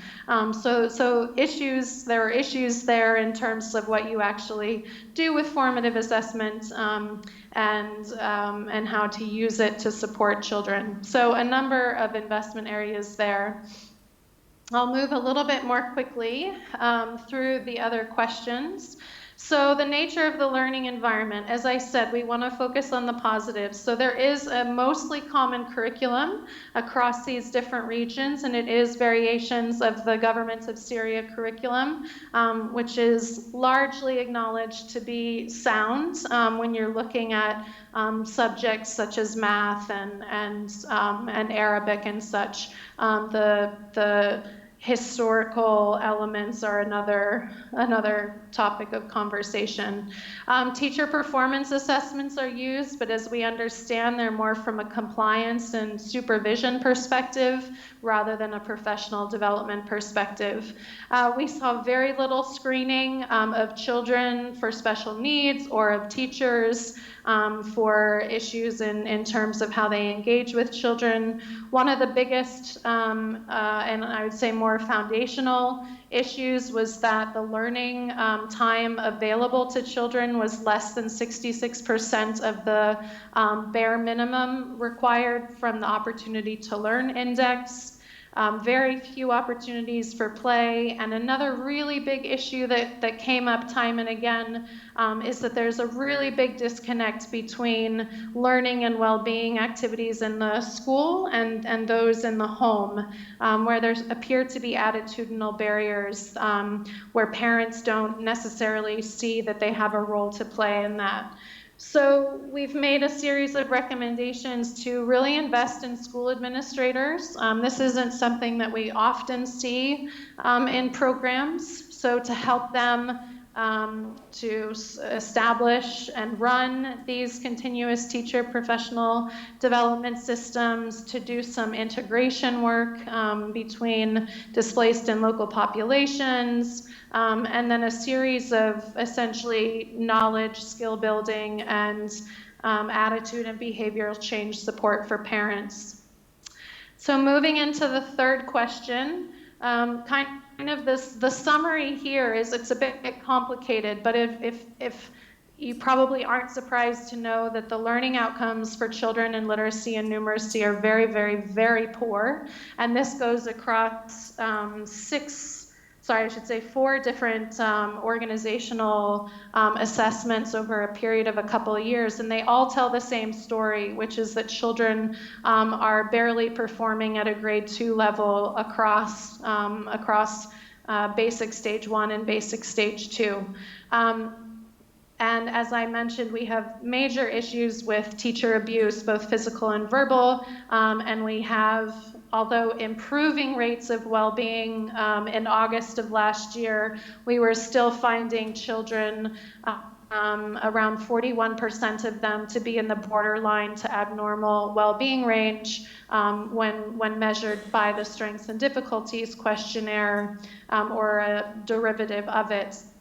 And so when we looked at our new data set with what was happening in the school space and the classroom space, there's definitely awareness amongst teachers of specific reading skill and math skill development practices, but the quality of their delivery, their content knowledge, and the broader environment of poor student well-being, essentially no existence of a school-to-home learning continuum, and issues with time for learning. All of these different factors are likely contributing to incredibly poor learning outcomes and of course to issues around well-being and vice versa. So we have the same recommendations in terms of the type of support to teachers that we've made in other areas.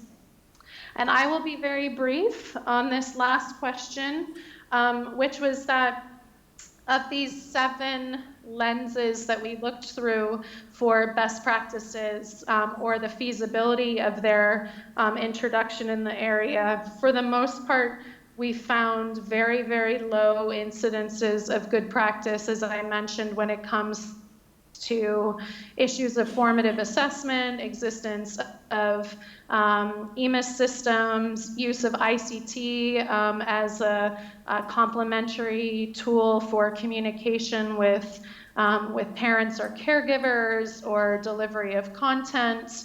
I noted earlier that there's only short-term teacher training, so there's really virtually no mentoring or coaching activities. Unfortunately, very, very limited support for psychosocial well-being or social emotional learning. And really quite discouraging was, at least in most parts of Northwest Syria, very limited use of accelerated learning and very kind of limited appreciation for its value or for community-based education. So to be very frank, through these lenses of best practice, there's quite a bit more work and investment that needs to be done.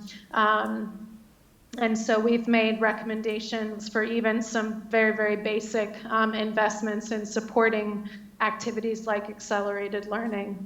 So that, in summary, is what we found during this study.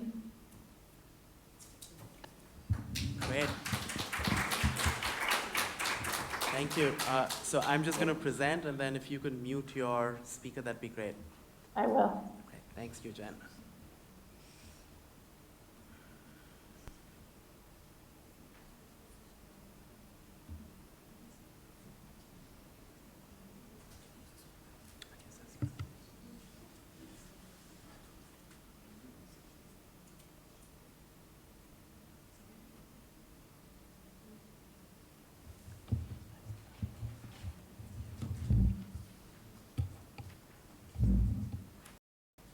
All right, thanks very much for continuing to stick on.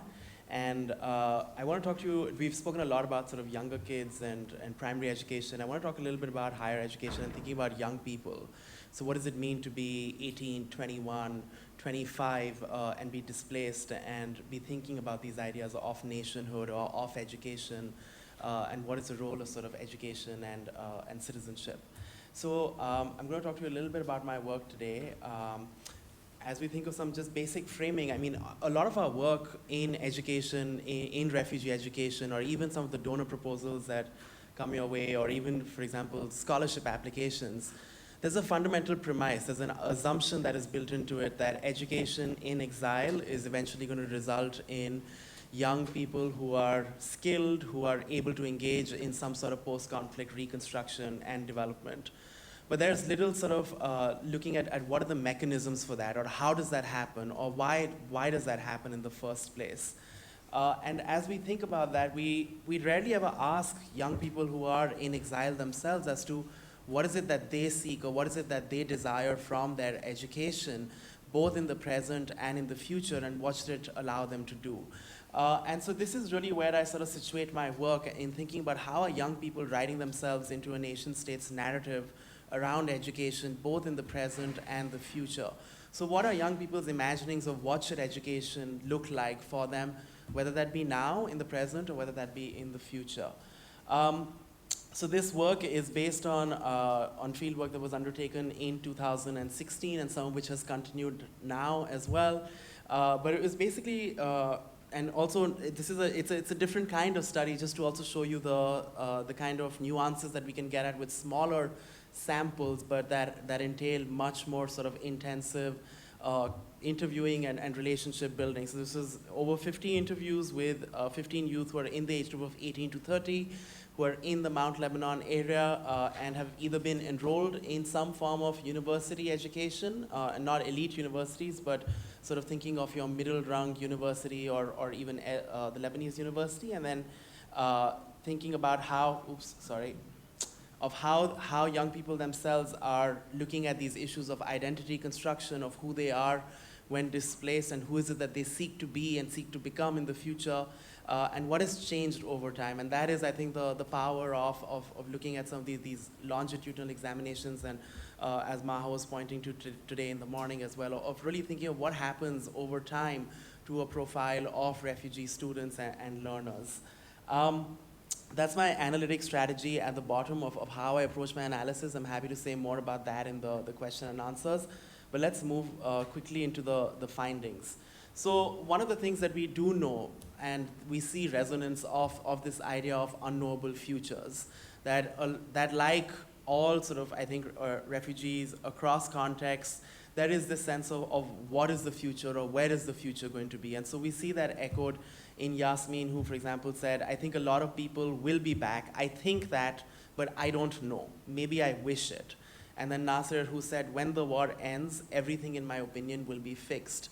So there's some optimism, but the optimism is conditional on time. So when that war ends. And then this was Masood, who'd filled in numerous scholarship applications to get access to higher education. And every scholarship application, he was asked to defend himself and explain how he would use his education to rebuild Syria. But he said, well, they say, yeah, why do you want to study? To help rebuild Syria? It's a hard question, actually, especially in this period, to understand. Nothing is clear. No one knows when the war will be solved, if they will come back or not. So this idea of an unknowable future that is echoed throughout the ways that young people are thinking about their future.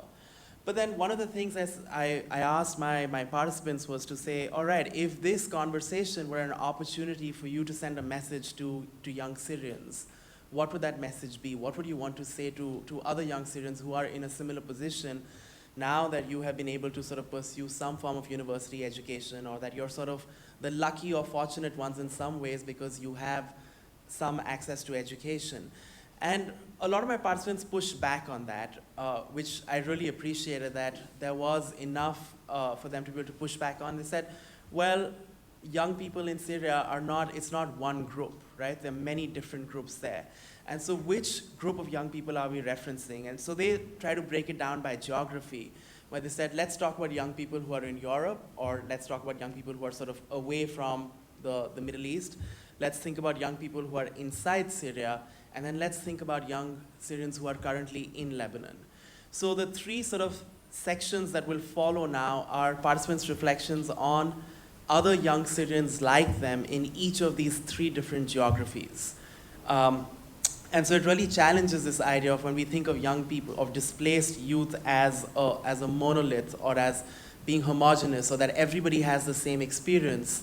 And we see that there are many different kinds of profiles, and we'll come to that in our closing activity as well. So as we thought about young people in Europe, there were two discourses that existed. And one was this idea, this optimism of return, that maybe that young people will come back, who are in Europe will come back. And they said, well, we hope that young people, like Wadi said, come back with knowledge and European education to develop your country. So this optimism of that maybe education in Europe is better, and so that is going to enable you to build your country. And then Sana, who said, we have to come back to Syria, we have to collaborate with each other, whatever our religion or affiliation, Syria needs us. But against this discourse of return, there was also a discourse of revival, or the idea of active memory, and what is the role of active memory in developing identity.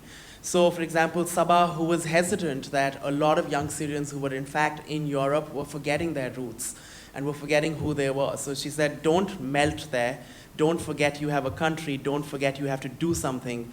You didn't go there for having fun, you went there to improve so you can get back. And similarly, Rita, who echoed the same idea, where she said, help the Syrian children in Europe not forget about Syria so that the next generation remains attached to Syria.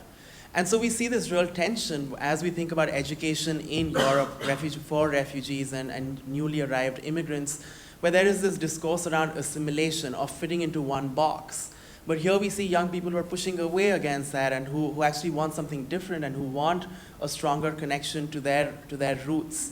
And how do you sort of reconcile these tensions, and what do these tensions mean for refugee education?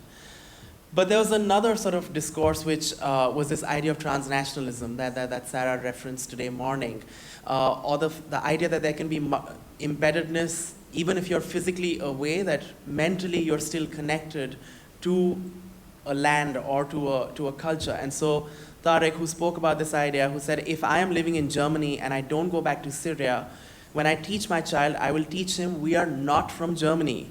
You should try and go to Syria for a month, teach new people something new, and then return to Germany. They are from this land and they drink from this water. And so this idea of drinking from this water and being from this land, of this reference to the Syrian land, not the German land. And so then again we see this tension of what is transnationalism, or this future of multiple embeddedness, or these multiple imaginaries that young people hold, of belonging to multiple places and spaces at once. So we move on to thinking a little bit about young people inside Syria, and so what young people inside Lebanon were thinking about young people's futures in Syria. And this was really interesting because it was so gendered. So a lot of the men specifically spoke about onward migration right now as they thought of this. And so this is back in 2016. So young men who said, well, there was a discourse of secure futures, and they said, move to another country because I don't see the white fog from our country. So this is in reference to the selecting the new pope and the white fog that emerges in the Vatican when a new pope gets selected. And so this was a participant who said, I don't see the white fog, and the white fog being a metaphor for clarity about what the future is. And he said, don't be disappointed of what has happened in our country, because maybe there is an opportunity for you to move and to build your future.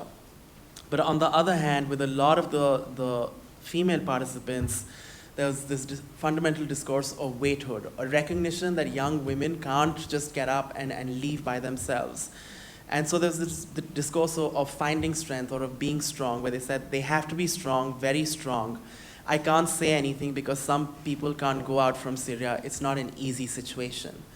And so what is then, as we think about these two fundamental discourses of what the futures look like, where young men are leaving but young women are staying back, and we see this gendered nature of migration aspirations, but also of what are the visions for the future for young people inside Syria. But across these two, we also see the desire for stability, for security. And in some cases, this pursuit of stability is propelled through migration, and in some cases, this pursuit of stability is propelled through waithood, through waiting it out and sticking it out inside Syria. And then we spoke about young people in Lebanon, right? So there were two sort of ideas there that came up as we think about sort of this age group of 18 to 30 and what young people in Lebanon are looking for or are seeking. And so one of the participants, Masood, who said, look for your opportunity, they will not look for you. Even if you don't have work, go volunteer, you're not losing anything. So this idea of looking for an opportunity, of finding an opportunity or self-development, of concentrating on your education. But at the same time, there's also this idea of seeking and locating help. And so Yasmin, who was really confused as to what it meant for her to be 19 and displaced, she said to me, someone needs to explain to Syrians how this country being Lebanon, is different than your country. We need social workers to help us make good choices. Young Syrians don't have the power to fight their reality. When they miss their family or can't change their life here, they go to weed or drinking. And so there's real murkiness or confusion about how do you even chart a way forward through this. And so when we look at these two discourses, we sort of move further away from it. What we really see young people asking for are this idea of enhancing navigational capacities. So really, what does it mean to be in this age group, to be young, to be asking questions of your own identity, but also what does it mean for you to be in this place in relation to others, and in thinking about your future, which is uncertain, and how do you navigate this sort of confusion? And as we think about the education that we've spoken about today, at least, or that we work with in our own spaces, none of this really focuses on enhancing navigational capacities. And we focus so much on the here and now and the everyday of curriculum and of lessons, which is also important, but we forget, like, what does this mean? Like, what goals are we working towards? And what are the purposes of this education for young people? So this was an interesting piece, and again, you'll see lots of tensions here, where Syrian young people are thinking about what should be the curriculum of the future, what are the things that they hope or that they wish they could learn about. And so Shireen, who said, I want a new curriculum, teach real politics, real things about identity, human rights, what does a passport and ID mean to the person inside the country. Everything we learned is about the Ba'ath Party and Hafiz al-Assad and what he said. We have to learn it every single year. I don't want Syrian children to only know the Ba'ath Party. I want them to know the concept of politics. I want them to know if you want to do a revolution, how do you do it? If you want to protest, you should know what is your goal from that protest. And so she was referencing the revolution in Syria and the consequences of it. But really sort of getting at this idea of a history, a strong history and citizenship understanding. But on that other extreme is also young people who say, well, don't believe in politics, just believe in your books and your education, because politics is a joke now. And so then this idea of curriculum being apolitical. And then similar to what we've heard today of integrating inside Syria, what does that mean right now? And so Tariq, who said, I fear when I go back to Syria, how will I merge in the community? Because it's a feeling that we're different. The lifestyle is different now, how they're living, how they're thinking, how they're speaking, or how we are thinking. 5 years of war was enough to change us and to change them. I'm feeling it creates something I don't know. And he sighed loudly. And then finally, this idea of acceptance. So don't think about others' religion when you're dealing with him. Split the religion from the person. So really, we see lots of different discourses that are at play and narratives around what should curriculum look like, or how do we think about the future of education in post-conflict contexts. And so as we think about refugee education, we see that young people across, and particularly in this context, they have their eye towards both the present and what's going on, not only in Lebanon, but also what are broader geopolitical developments, so what's the politics of migration, how does that affect them, whether that be in Syria, whether that be in Europe, or in Lebanon. But there's also an eye towards an unknowable or uncertain future. And sure, the future is uncertain and unknowable for each of us, but we have some sense of what we're aspiring towards or what we are moving towards. But what does this mean for a young person who is in this age group of 18 to 30 who has to navigate this murkiness and oftentimes alone? So when we think about curriculum and when we think about post-conflict education reconstruction, we see that there are many different goals that we've seen through the voices of my participants. And so one is obviously this idea of academic learning and of continuity in one's education trajectory, which is paramount. It's really important in so many ways. But coupled to that is also this idea of how do you expand navigational capacities, of how do you enable young people to work their way through this confusion, or what are the relationships that they build that can foster the development of social capital, of sort of moving forward. And this question of can curriculum sort of transformation really be apolitical or a neutral exercise, when in fact the reality is that it is so divided on what the goals of curriculum should be. But then we also see this quest for politics and for human rights and for duties and for a focus on citizenship, of thinking about integrating into a new Syrian society that has undergone a fundamental transformation post-conflict, as well as this idea of acceptance of humanity, of being able to split religion from the people.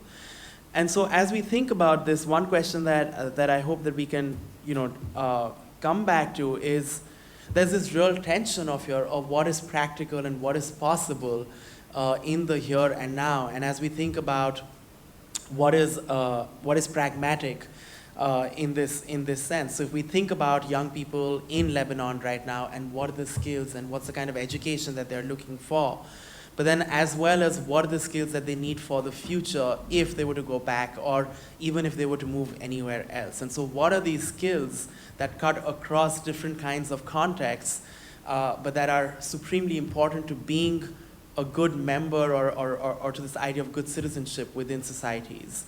And so my question there then, that is rather provocative, is if education in exile or if refugee education can be the bridge towards that. And if it can, then what is it that needs to change for it to enable those bridges, for it to be able to build those navigational capacities, for young people to be able to think about who they are in relation to other people, but also what their place in the world today and in the future is. So I'm going to leave you with that, and we will then open it up for Q&A.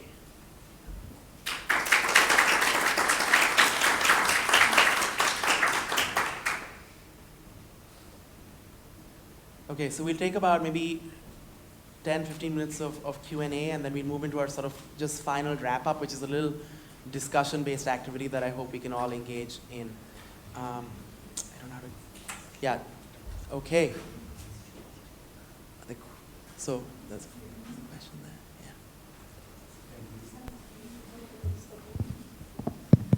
Thank you for your presentations. I have a question for Jen. She's still with us, right? Yeah. Okay. I'm really interested in the research and study that was done in Syria around the question of, had that research occurred in, say, 2006, before the Syrian conflict, would it have yielded any different results? In which case, then I wonder if some of these questions are more about cultural context of education as opposed to education in instability or education in refugee settings. So I wondered if Jen could speak to that question. And then also a question for you around, a lot of what you're talking about sounds like similar types of questions could have been asked of Lebanese youth during the Civil War. And if you've done any exploration of research that was done during the Civil War, or even research of those who lived through the Civil War in terms of what their perception was at that time versus what it is now, as a comparative element between what you're finding in Syria and what we could learn from history. Jen? Sure, I think it's a really fantastic question, and I appreciate you asking it. We definitely did our best to get as much information as we could about what the profile of education was in these areas before the crisis. Of course, it's difficult to get that information for a number of reasons, but we do have indicators such as literacy levels in the years just at the start of the conflict that suggests that the education system was relatively healthy. In terms of some of the practices, there, as far as we understand, there has never really been an environment where there was that school-to-home learning and well-being continuum that we talk about and that we know can be positively impactful. We did ask some questions of teachers and parents to reflect on changes since the start of the crisis, and there are definitely negative, let's say, multipliers, such as significantly higher increases in teacher absences, which means, of course, that they're outside of the, they're not in the classrooms when we'd expect them to be. The issues around double shifting did not exist before the crisis. So some of the basics definitely have had a very negative impact on the learning outcomes. Some of those other practices in terms of, what we would characterize as teacher violence have been, as we understand it, common practices and accepted, but when we're looking at children who have such high rates of abnormal well-being, then there are these multiplier effects, if you will, that are having a significant impact on learning outcomes. So a bit of a yes and no.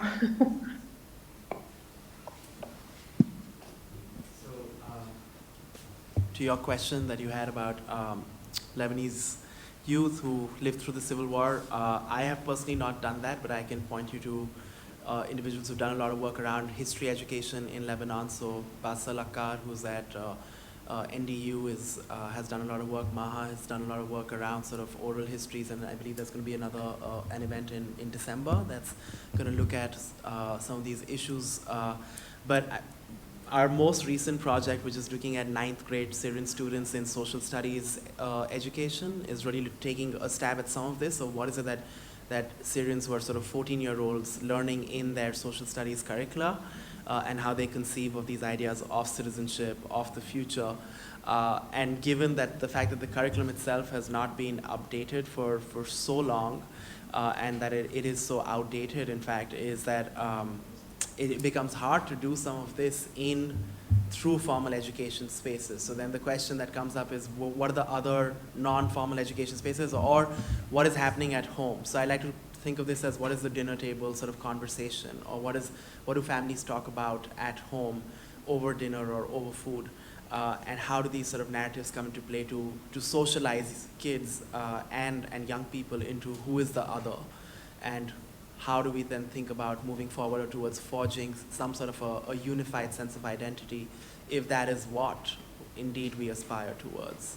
Because that itself is contested if there is a unified singular identity that we're trying to aspire to, or is it a fragmented one that is of very many different kinds, as we even see here in the present right now in Lebanon. Yeah. That's the question. Hi. Sorry. Yeah, go ahead, Mana. Yeah. Okay. Can you hear me, Jen? Hi, it's Manar. Hi. I have a couple of questions for you because it's related to the research you've been doing. First of all, I want to ask, have you looked into who established these schools in the opposition-held areas, and if these people were equipped to establish schools?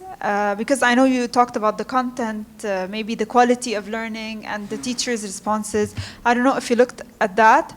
And also, I'd like to know more if you've explored any themes on identity. What did they teach about identity, national identity, Syrian identity in these schools? My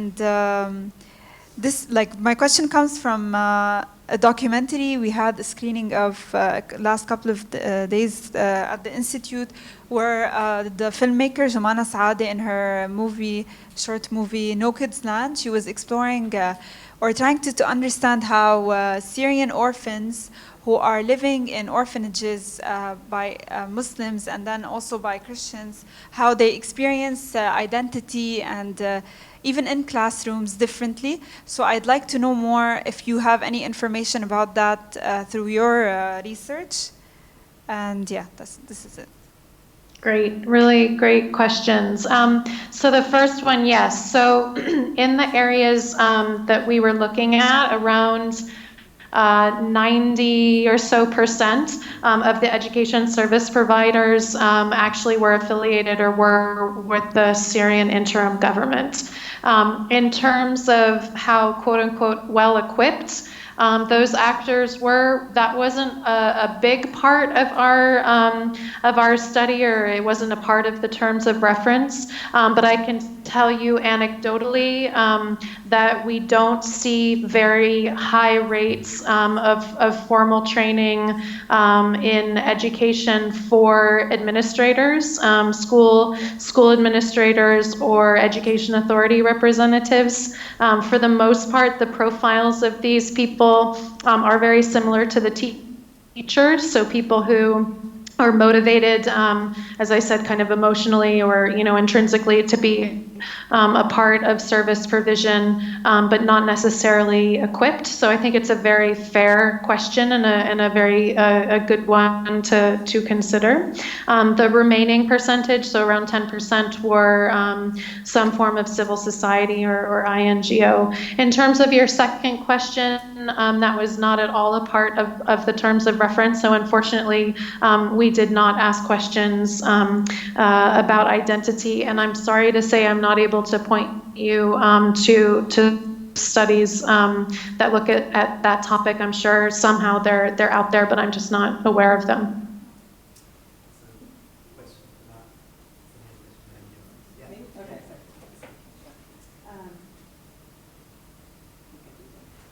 Okay, I have two questions. The first is for Jen Steele. I was interested to see your recommendations for continuous professional development and specifically for administrators, because this is often overlooked as a need. And I think it's, at least in the experience, my limited experience in sort of the intersection between the development sector and education, it's not usually a high priority of the big donors. So if you're at liberty to say what the reaction was from an entity like DFID to that type of recommendation, it'd be interesting if you're at liberty to say that. Second, related to that, is within your recommendations, did you go into more depth about how such recommendations could be implemented in ways that adjust for the local conditions, whether you're talking about the cultural norms around sort of education administration, or you're talking about the actual conditions of space and resources and stress and other things. Because a lot of what you're talking about are definitely in the best practices for education administration, but then we always have the issue of the local conditionality of the people of the school in question, or of the schools in question. So those are my questions for Jen, and then for Dr. Vidor, I had two questions. I was just hoping you could repeat the question you ended with, because it felt really important and something I want to think about more, but it came at the end of a lot, so I wasn't able to capture it. So I was hoping you could just sort of repeat your closing question. And then my second question also has to do with sort of the discourse that often comes from donors and the big international organizations, where the point of the curriculum is for employability or ability to work, or the economic future. And I thought it was really interesting that what you presented from the young people's responses didn't speak to that directly. And I wondered if that has to do with the focus of your study, or if that actually was sort of is that something that they are themselves sort of omitting as a priority? I don't know if that makes sense. But so sorry, that's a lot of questions, but.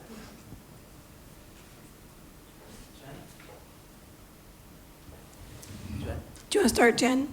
Sure. So again, really great questions.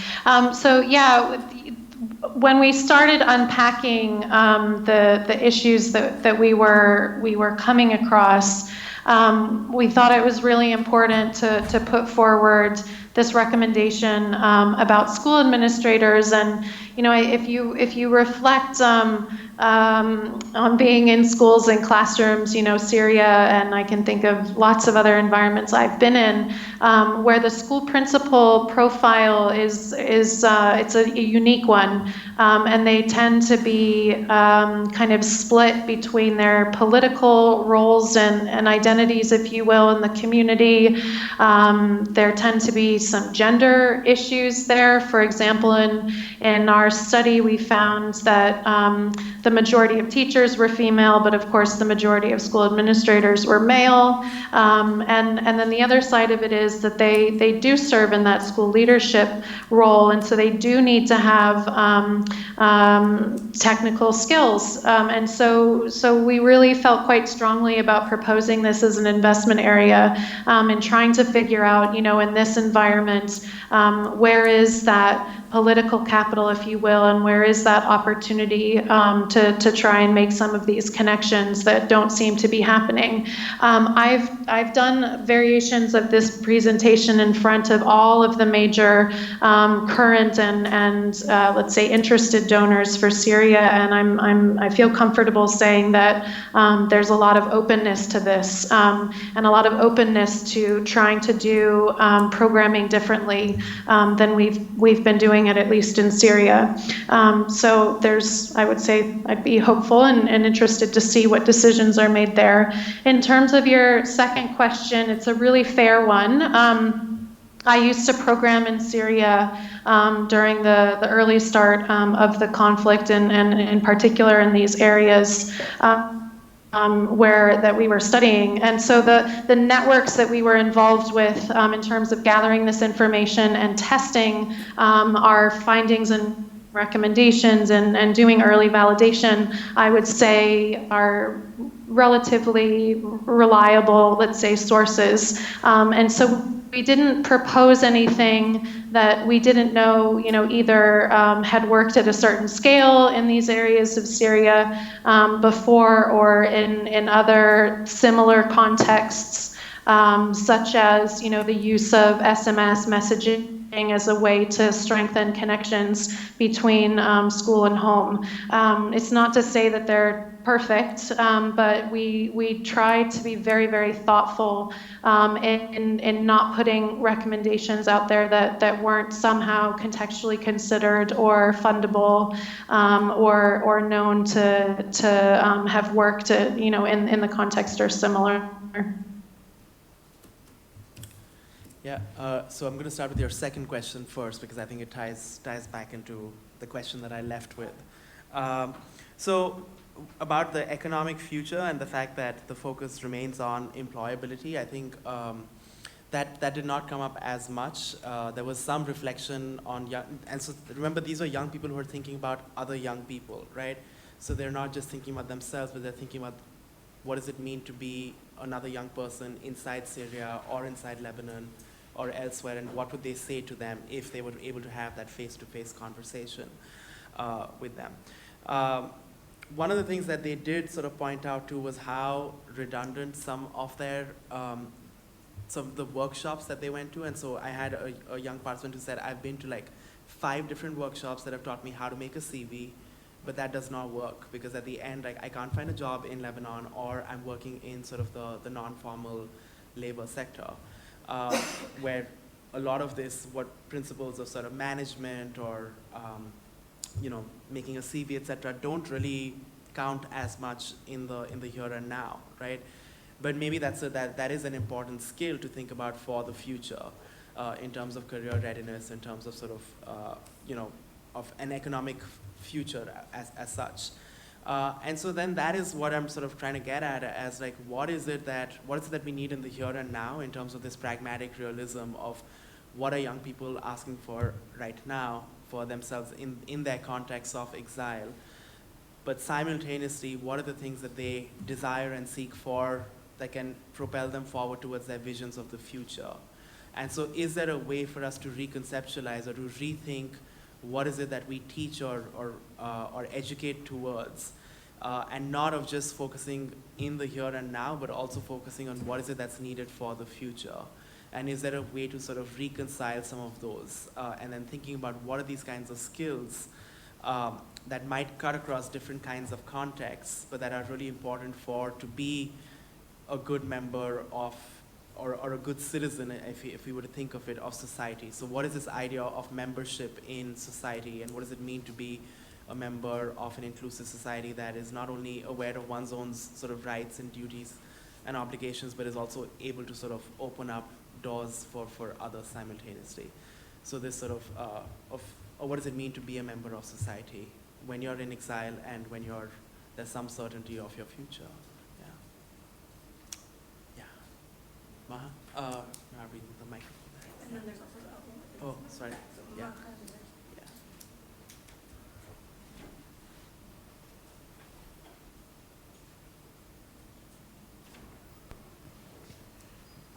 I'm interested in the curriculum question that you've, and this particular slide, and I was wondering how different and similar this is to any curriculum. Any country, yeah. And do we need a different curriculum? For instance, actually yesterday I was speaking to someone and they told me that at Cambridge at the moment they're working on developing a curriculum for refugees that can be implemented anywhere around the world, that applies to them. And available in many languages. So I'm very curious to meet them and understand what they're doing. But I'm just wondering, is it different from any curriculum around the world and nation states?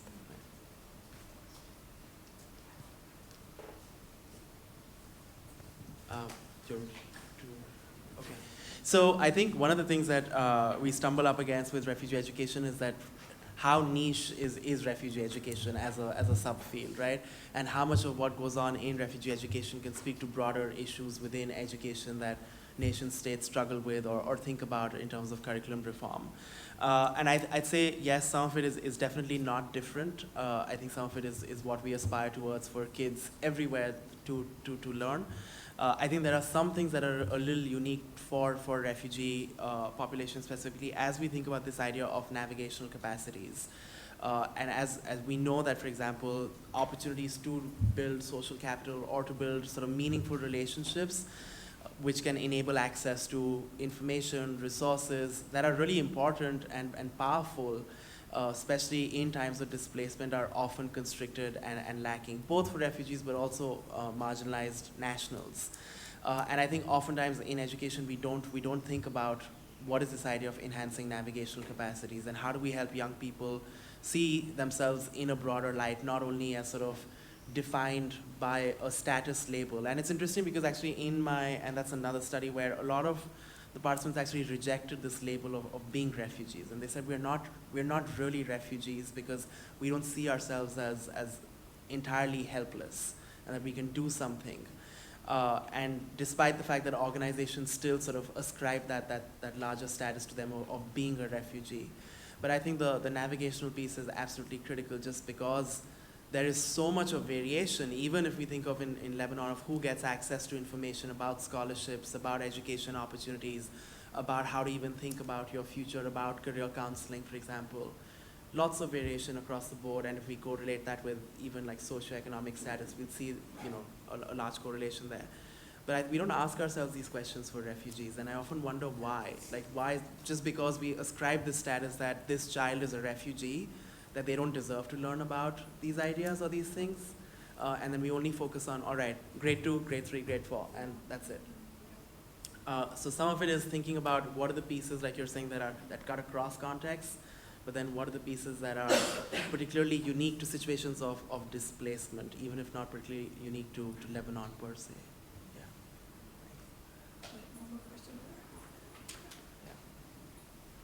There's, I think, one more. We'll take that as the last question and wrap up.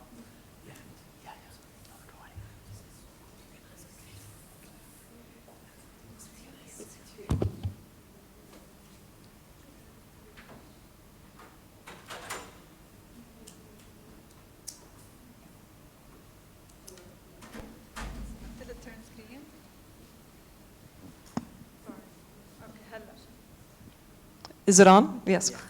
I guess this question could be for both of you. I mean, you're talking, both talking about Syrians that are either in Syria or Syrians outside of Syria, and what are their thoughts. But in the questions that you've asked the parents, the teachers, the youth, what are the people who haven't returned yet? What are you thinking will happen for them? You know, either for the parents and, you know, what kind of businesses are out there? What kind of businesses have you heard of, or what are their kind of hopes? Or the youth that are moving back, or the children like Jen. What do you see with the children that are going to be coming back and joining the children that you have met with? Just kind of a brief couple of sentences from both of you on what you think about this topic about them returning to Syria. Is this not clear, maybe? Yeah. It's Jen? clear enough? Yeah? Okay. Yeah, I have to be very, very cautious because we didn't ask these types of questions. So I can only say that just looking at the experiences of displaced students in contrast to children who are from the communities in which they're going to school, there's quite a bit of marginalization there. And so one would presume that there might be similar issues with returnees, especially those who at this stage wouldn't have lived in Syria. I can tell you that from another study I'm working on now, I know that there's a very, very, very small rate of return. We're talking about like less than 1% of people in the communities that we're collecting information in are returnees. Other studies have shown that there are kind of low likelihoods of return at this stage for the most part, but those children who are at the secondary school age are not finding services even available to them. So I'd say it's a very difficult environment to go back to. But again, I have to be careful because a lot of this is just kind of anecdotal information that I've come across. So I'm just going to jump in on here. I also don't have a full study on, everyone that I've spoken to is still outside of Syria, but I spoke a lot with teachers in particular who are youth. Most of them are under the age of 30 and thinking about their futures, and often they have children that they're thinking about the futures of. And I would say the teachers in particular that have had the opportunity to work and continue within their profession in Lebanon talk a lot about having learned very different techniques and a very different way to educate, and being excited about going home sometime in the future and using those skills that they have gained here to improve the education system that they came from. And a lot of teachers had mentioned how that they wish they had learned in this way, that they had had the opportunity to think outside of very strict and rigid curriculum to meet more the needs of the students. So although they don't know when or where or how or whether that could happen, there's still a real hope that the ability for these individuals that I spoke to that were employed and that were continuing, that had gained skills, that they were going to be able to apply them back. And that when thinking about their children, thinking about finding ways in which they will be gaining skills that they can use in a very practical manner somewhere in a different country, or always with this hope that one day they will be able to go back to Syria and take what they've learned and what they've gained and use it in a positive way back home. So to echo the other two, and just to sort of caution that I don't have data around that. I don't want to extend beyond my data. I will just say one thing, that I think there's something that we're not asking is how do structure and substance kind of come together, right? As we think about refugee education particularly. And so we're thinking about kids and young people who are in second shift schools right now and what their day-to-day experiences are of learning, of belonging to sort of classroom and learning environments. And one of the things is just this idea of what is the future of the second shift and what is of this entire parallel system that exists is entirely unclear. There's a lot of, it's very, very nebulous, and we don't know what's going to happen really, and which way the ministry decides to sort of move forward on this given broader geopolitical developments. I would say that those experiences matter because they actually are going to shape the way young people think about their own trust in institutions, which has already been eroded as a consequence of displacement, but also their social trust with others around them. And that's some work that we're doing right now that I was saying with 9th grade Syrian students, where we are asking students to talk about trust. And so who are the people that they trust in society, in school, in their country broadly, how they think about this idea of trust. Because if we want to think about any sort of idea of post-conflict or reconstruction, it boils down really from, it starts from that individual level of can I trust my neighbor? Can I trust you as a person who's not of my own immediate sort of family unit? And then sort of aggregating from there. So I think the experiences of the here and now and the today have like fundamental implications for what the future holds and how young people see themselves in relation to others around them. So, yeah. All right, so I think with that, we're probably going to wrap it up for today. Thank you for sticking it out and for being here, and thanks to the Asfari Institute for hosting us for some really invigorating conversations. We're also going to be around, so please feel free to continue the conversation and to then think about what this work means for your particular context, and we'd love to hear from you as well. So thanks once again. I just wanted to say one more thing. Thank you also. And we're going to have a video of all of this on our blog. But again, since the video is public and some of your publications are not published, so ethically, let's not use these before they're published, or at least cite them as they're published. Thank you, and we hope to see you again in future workshops.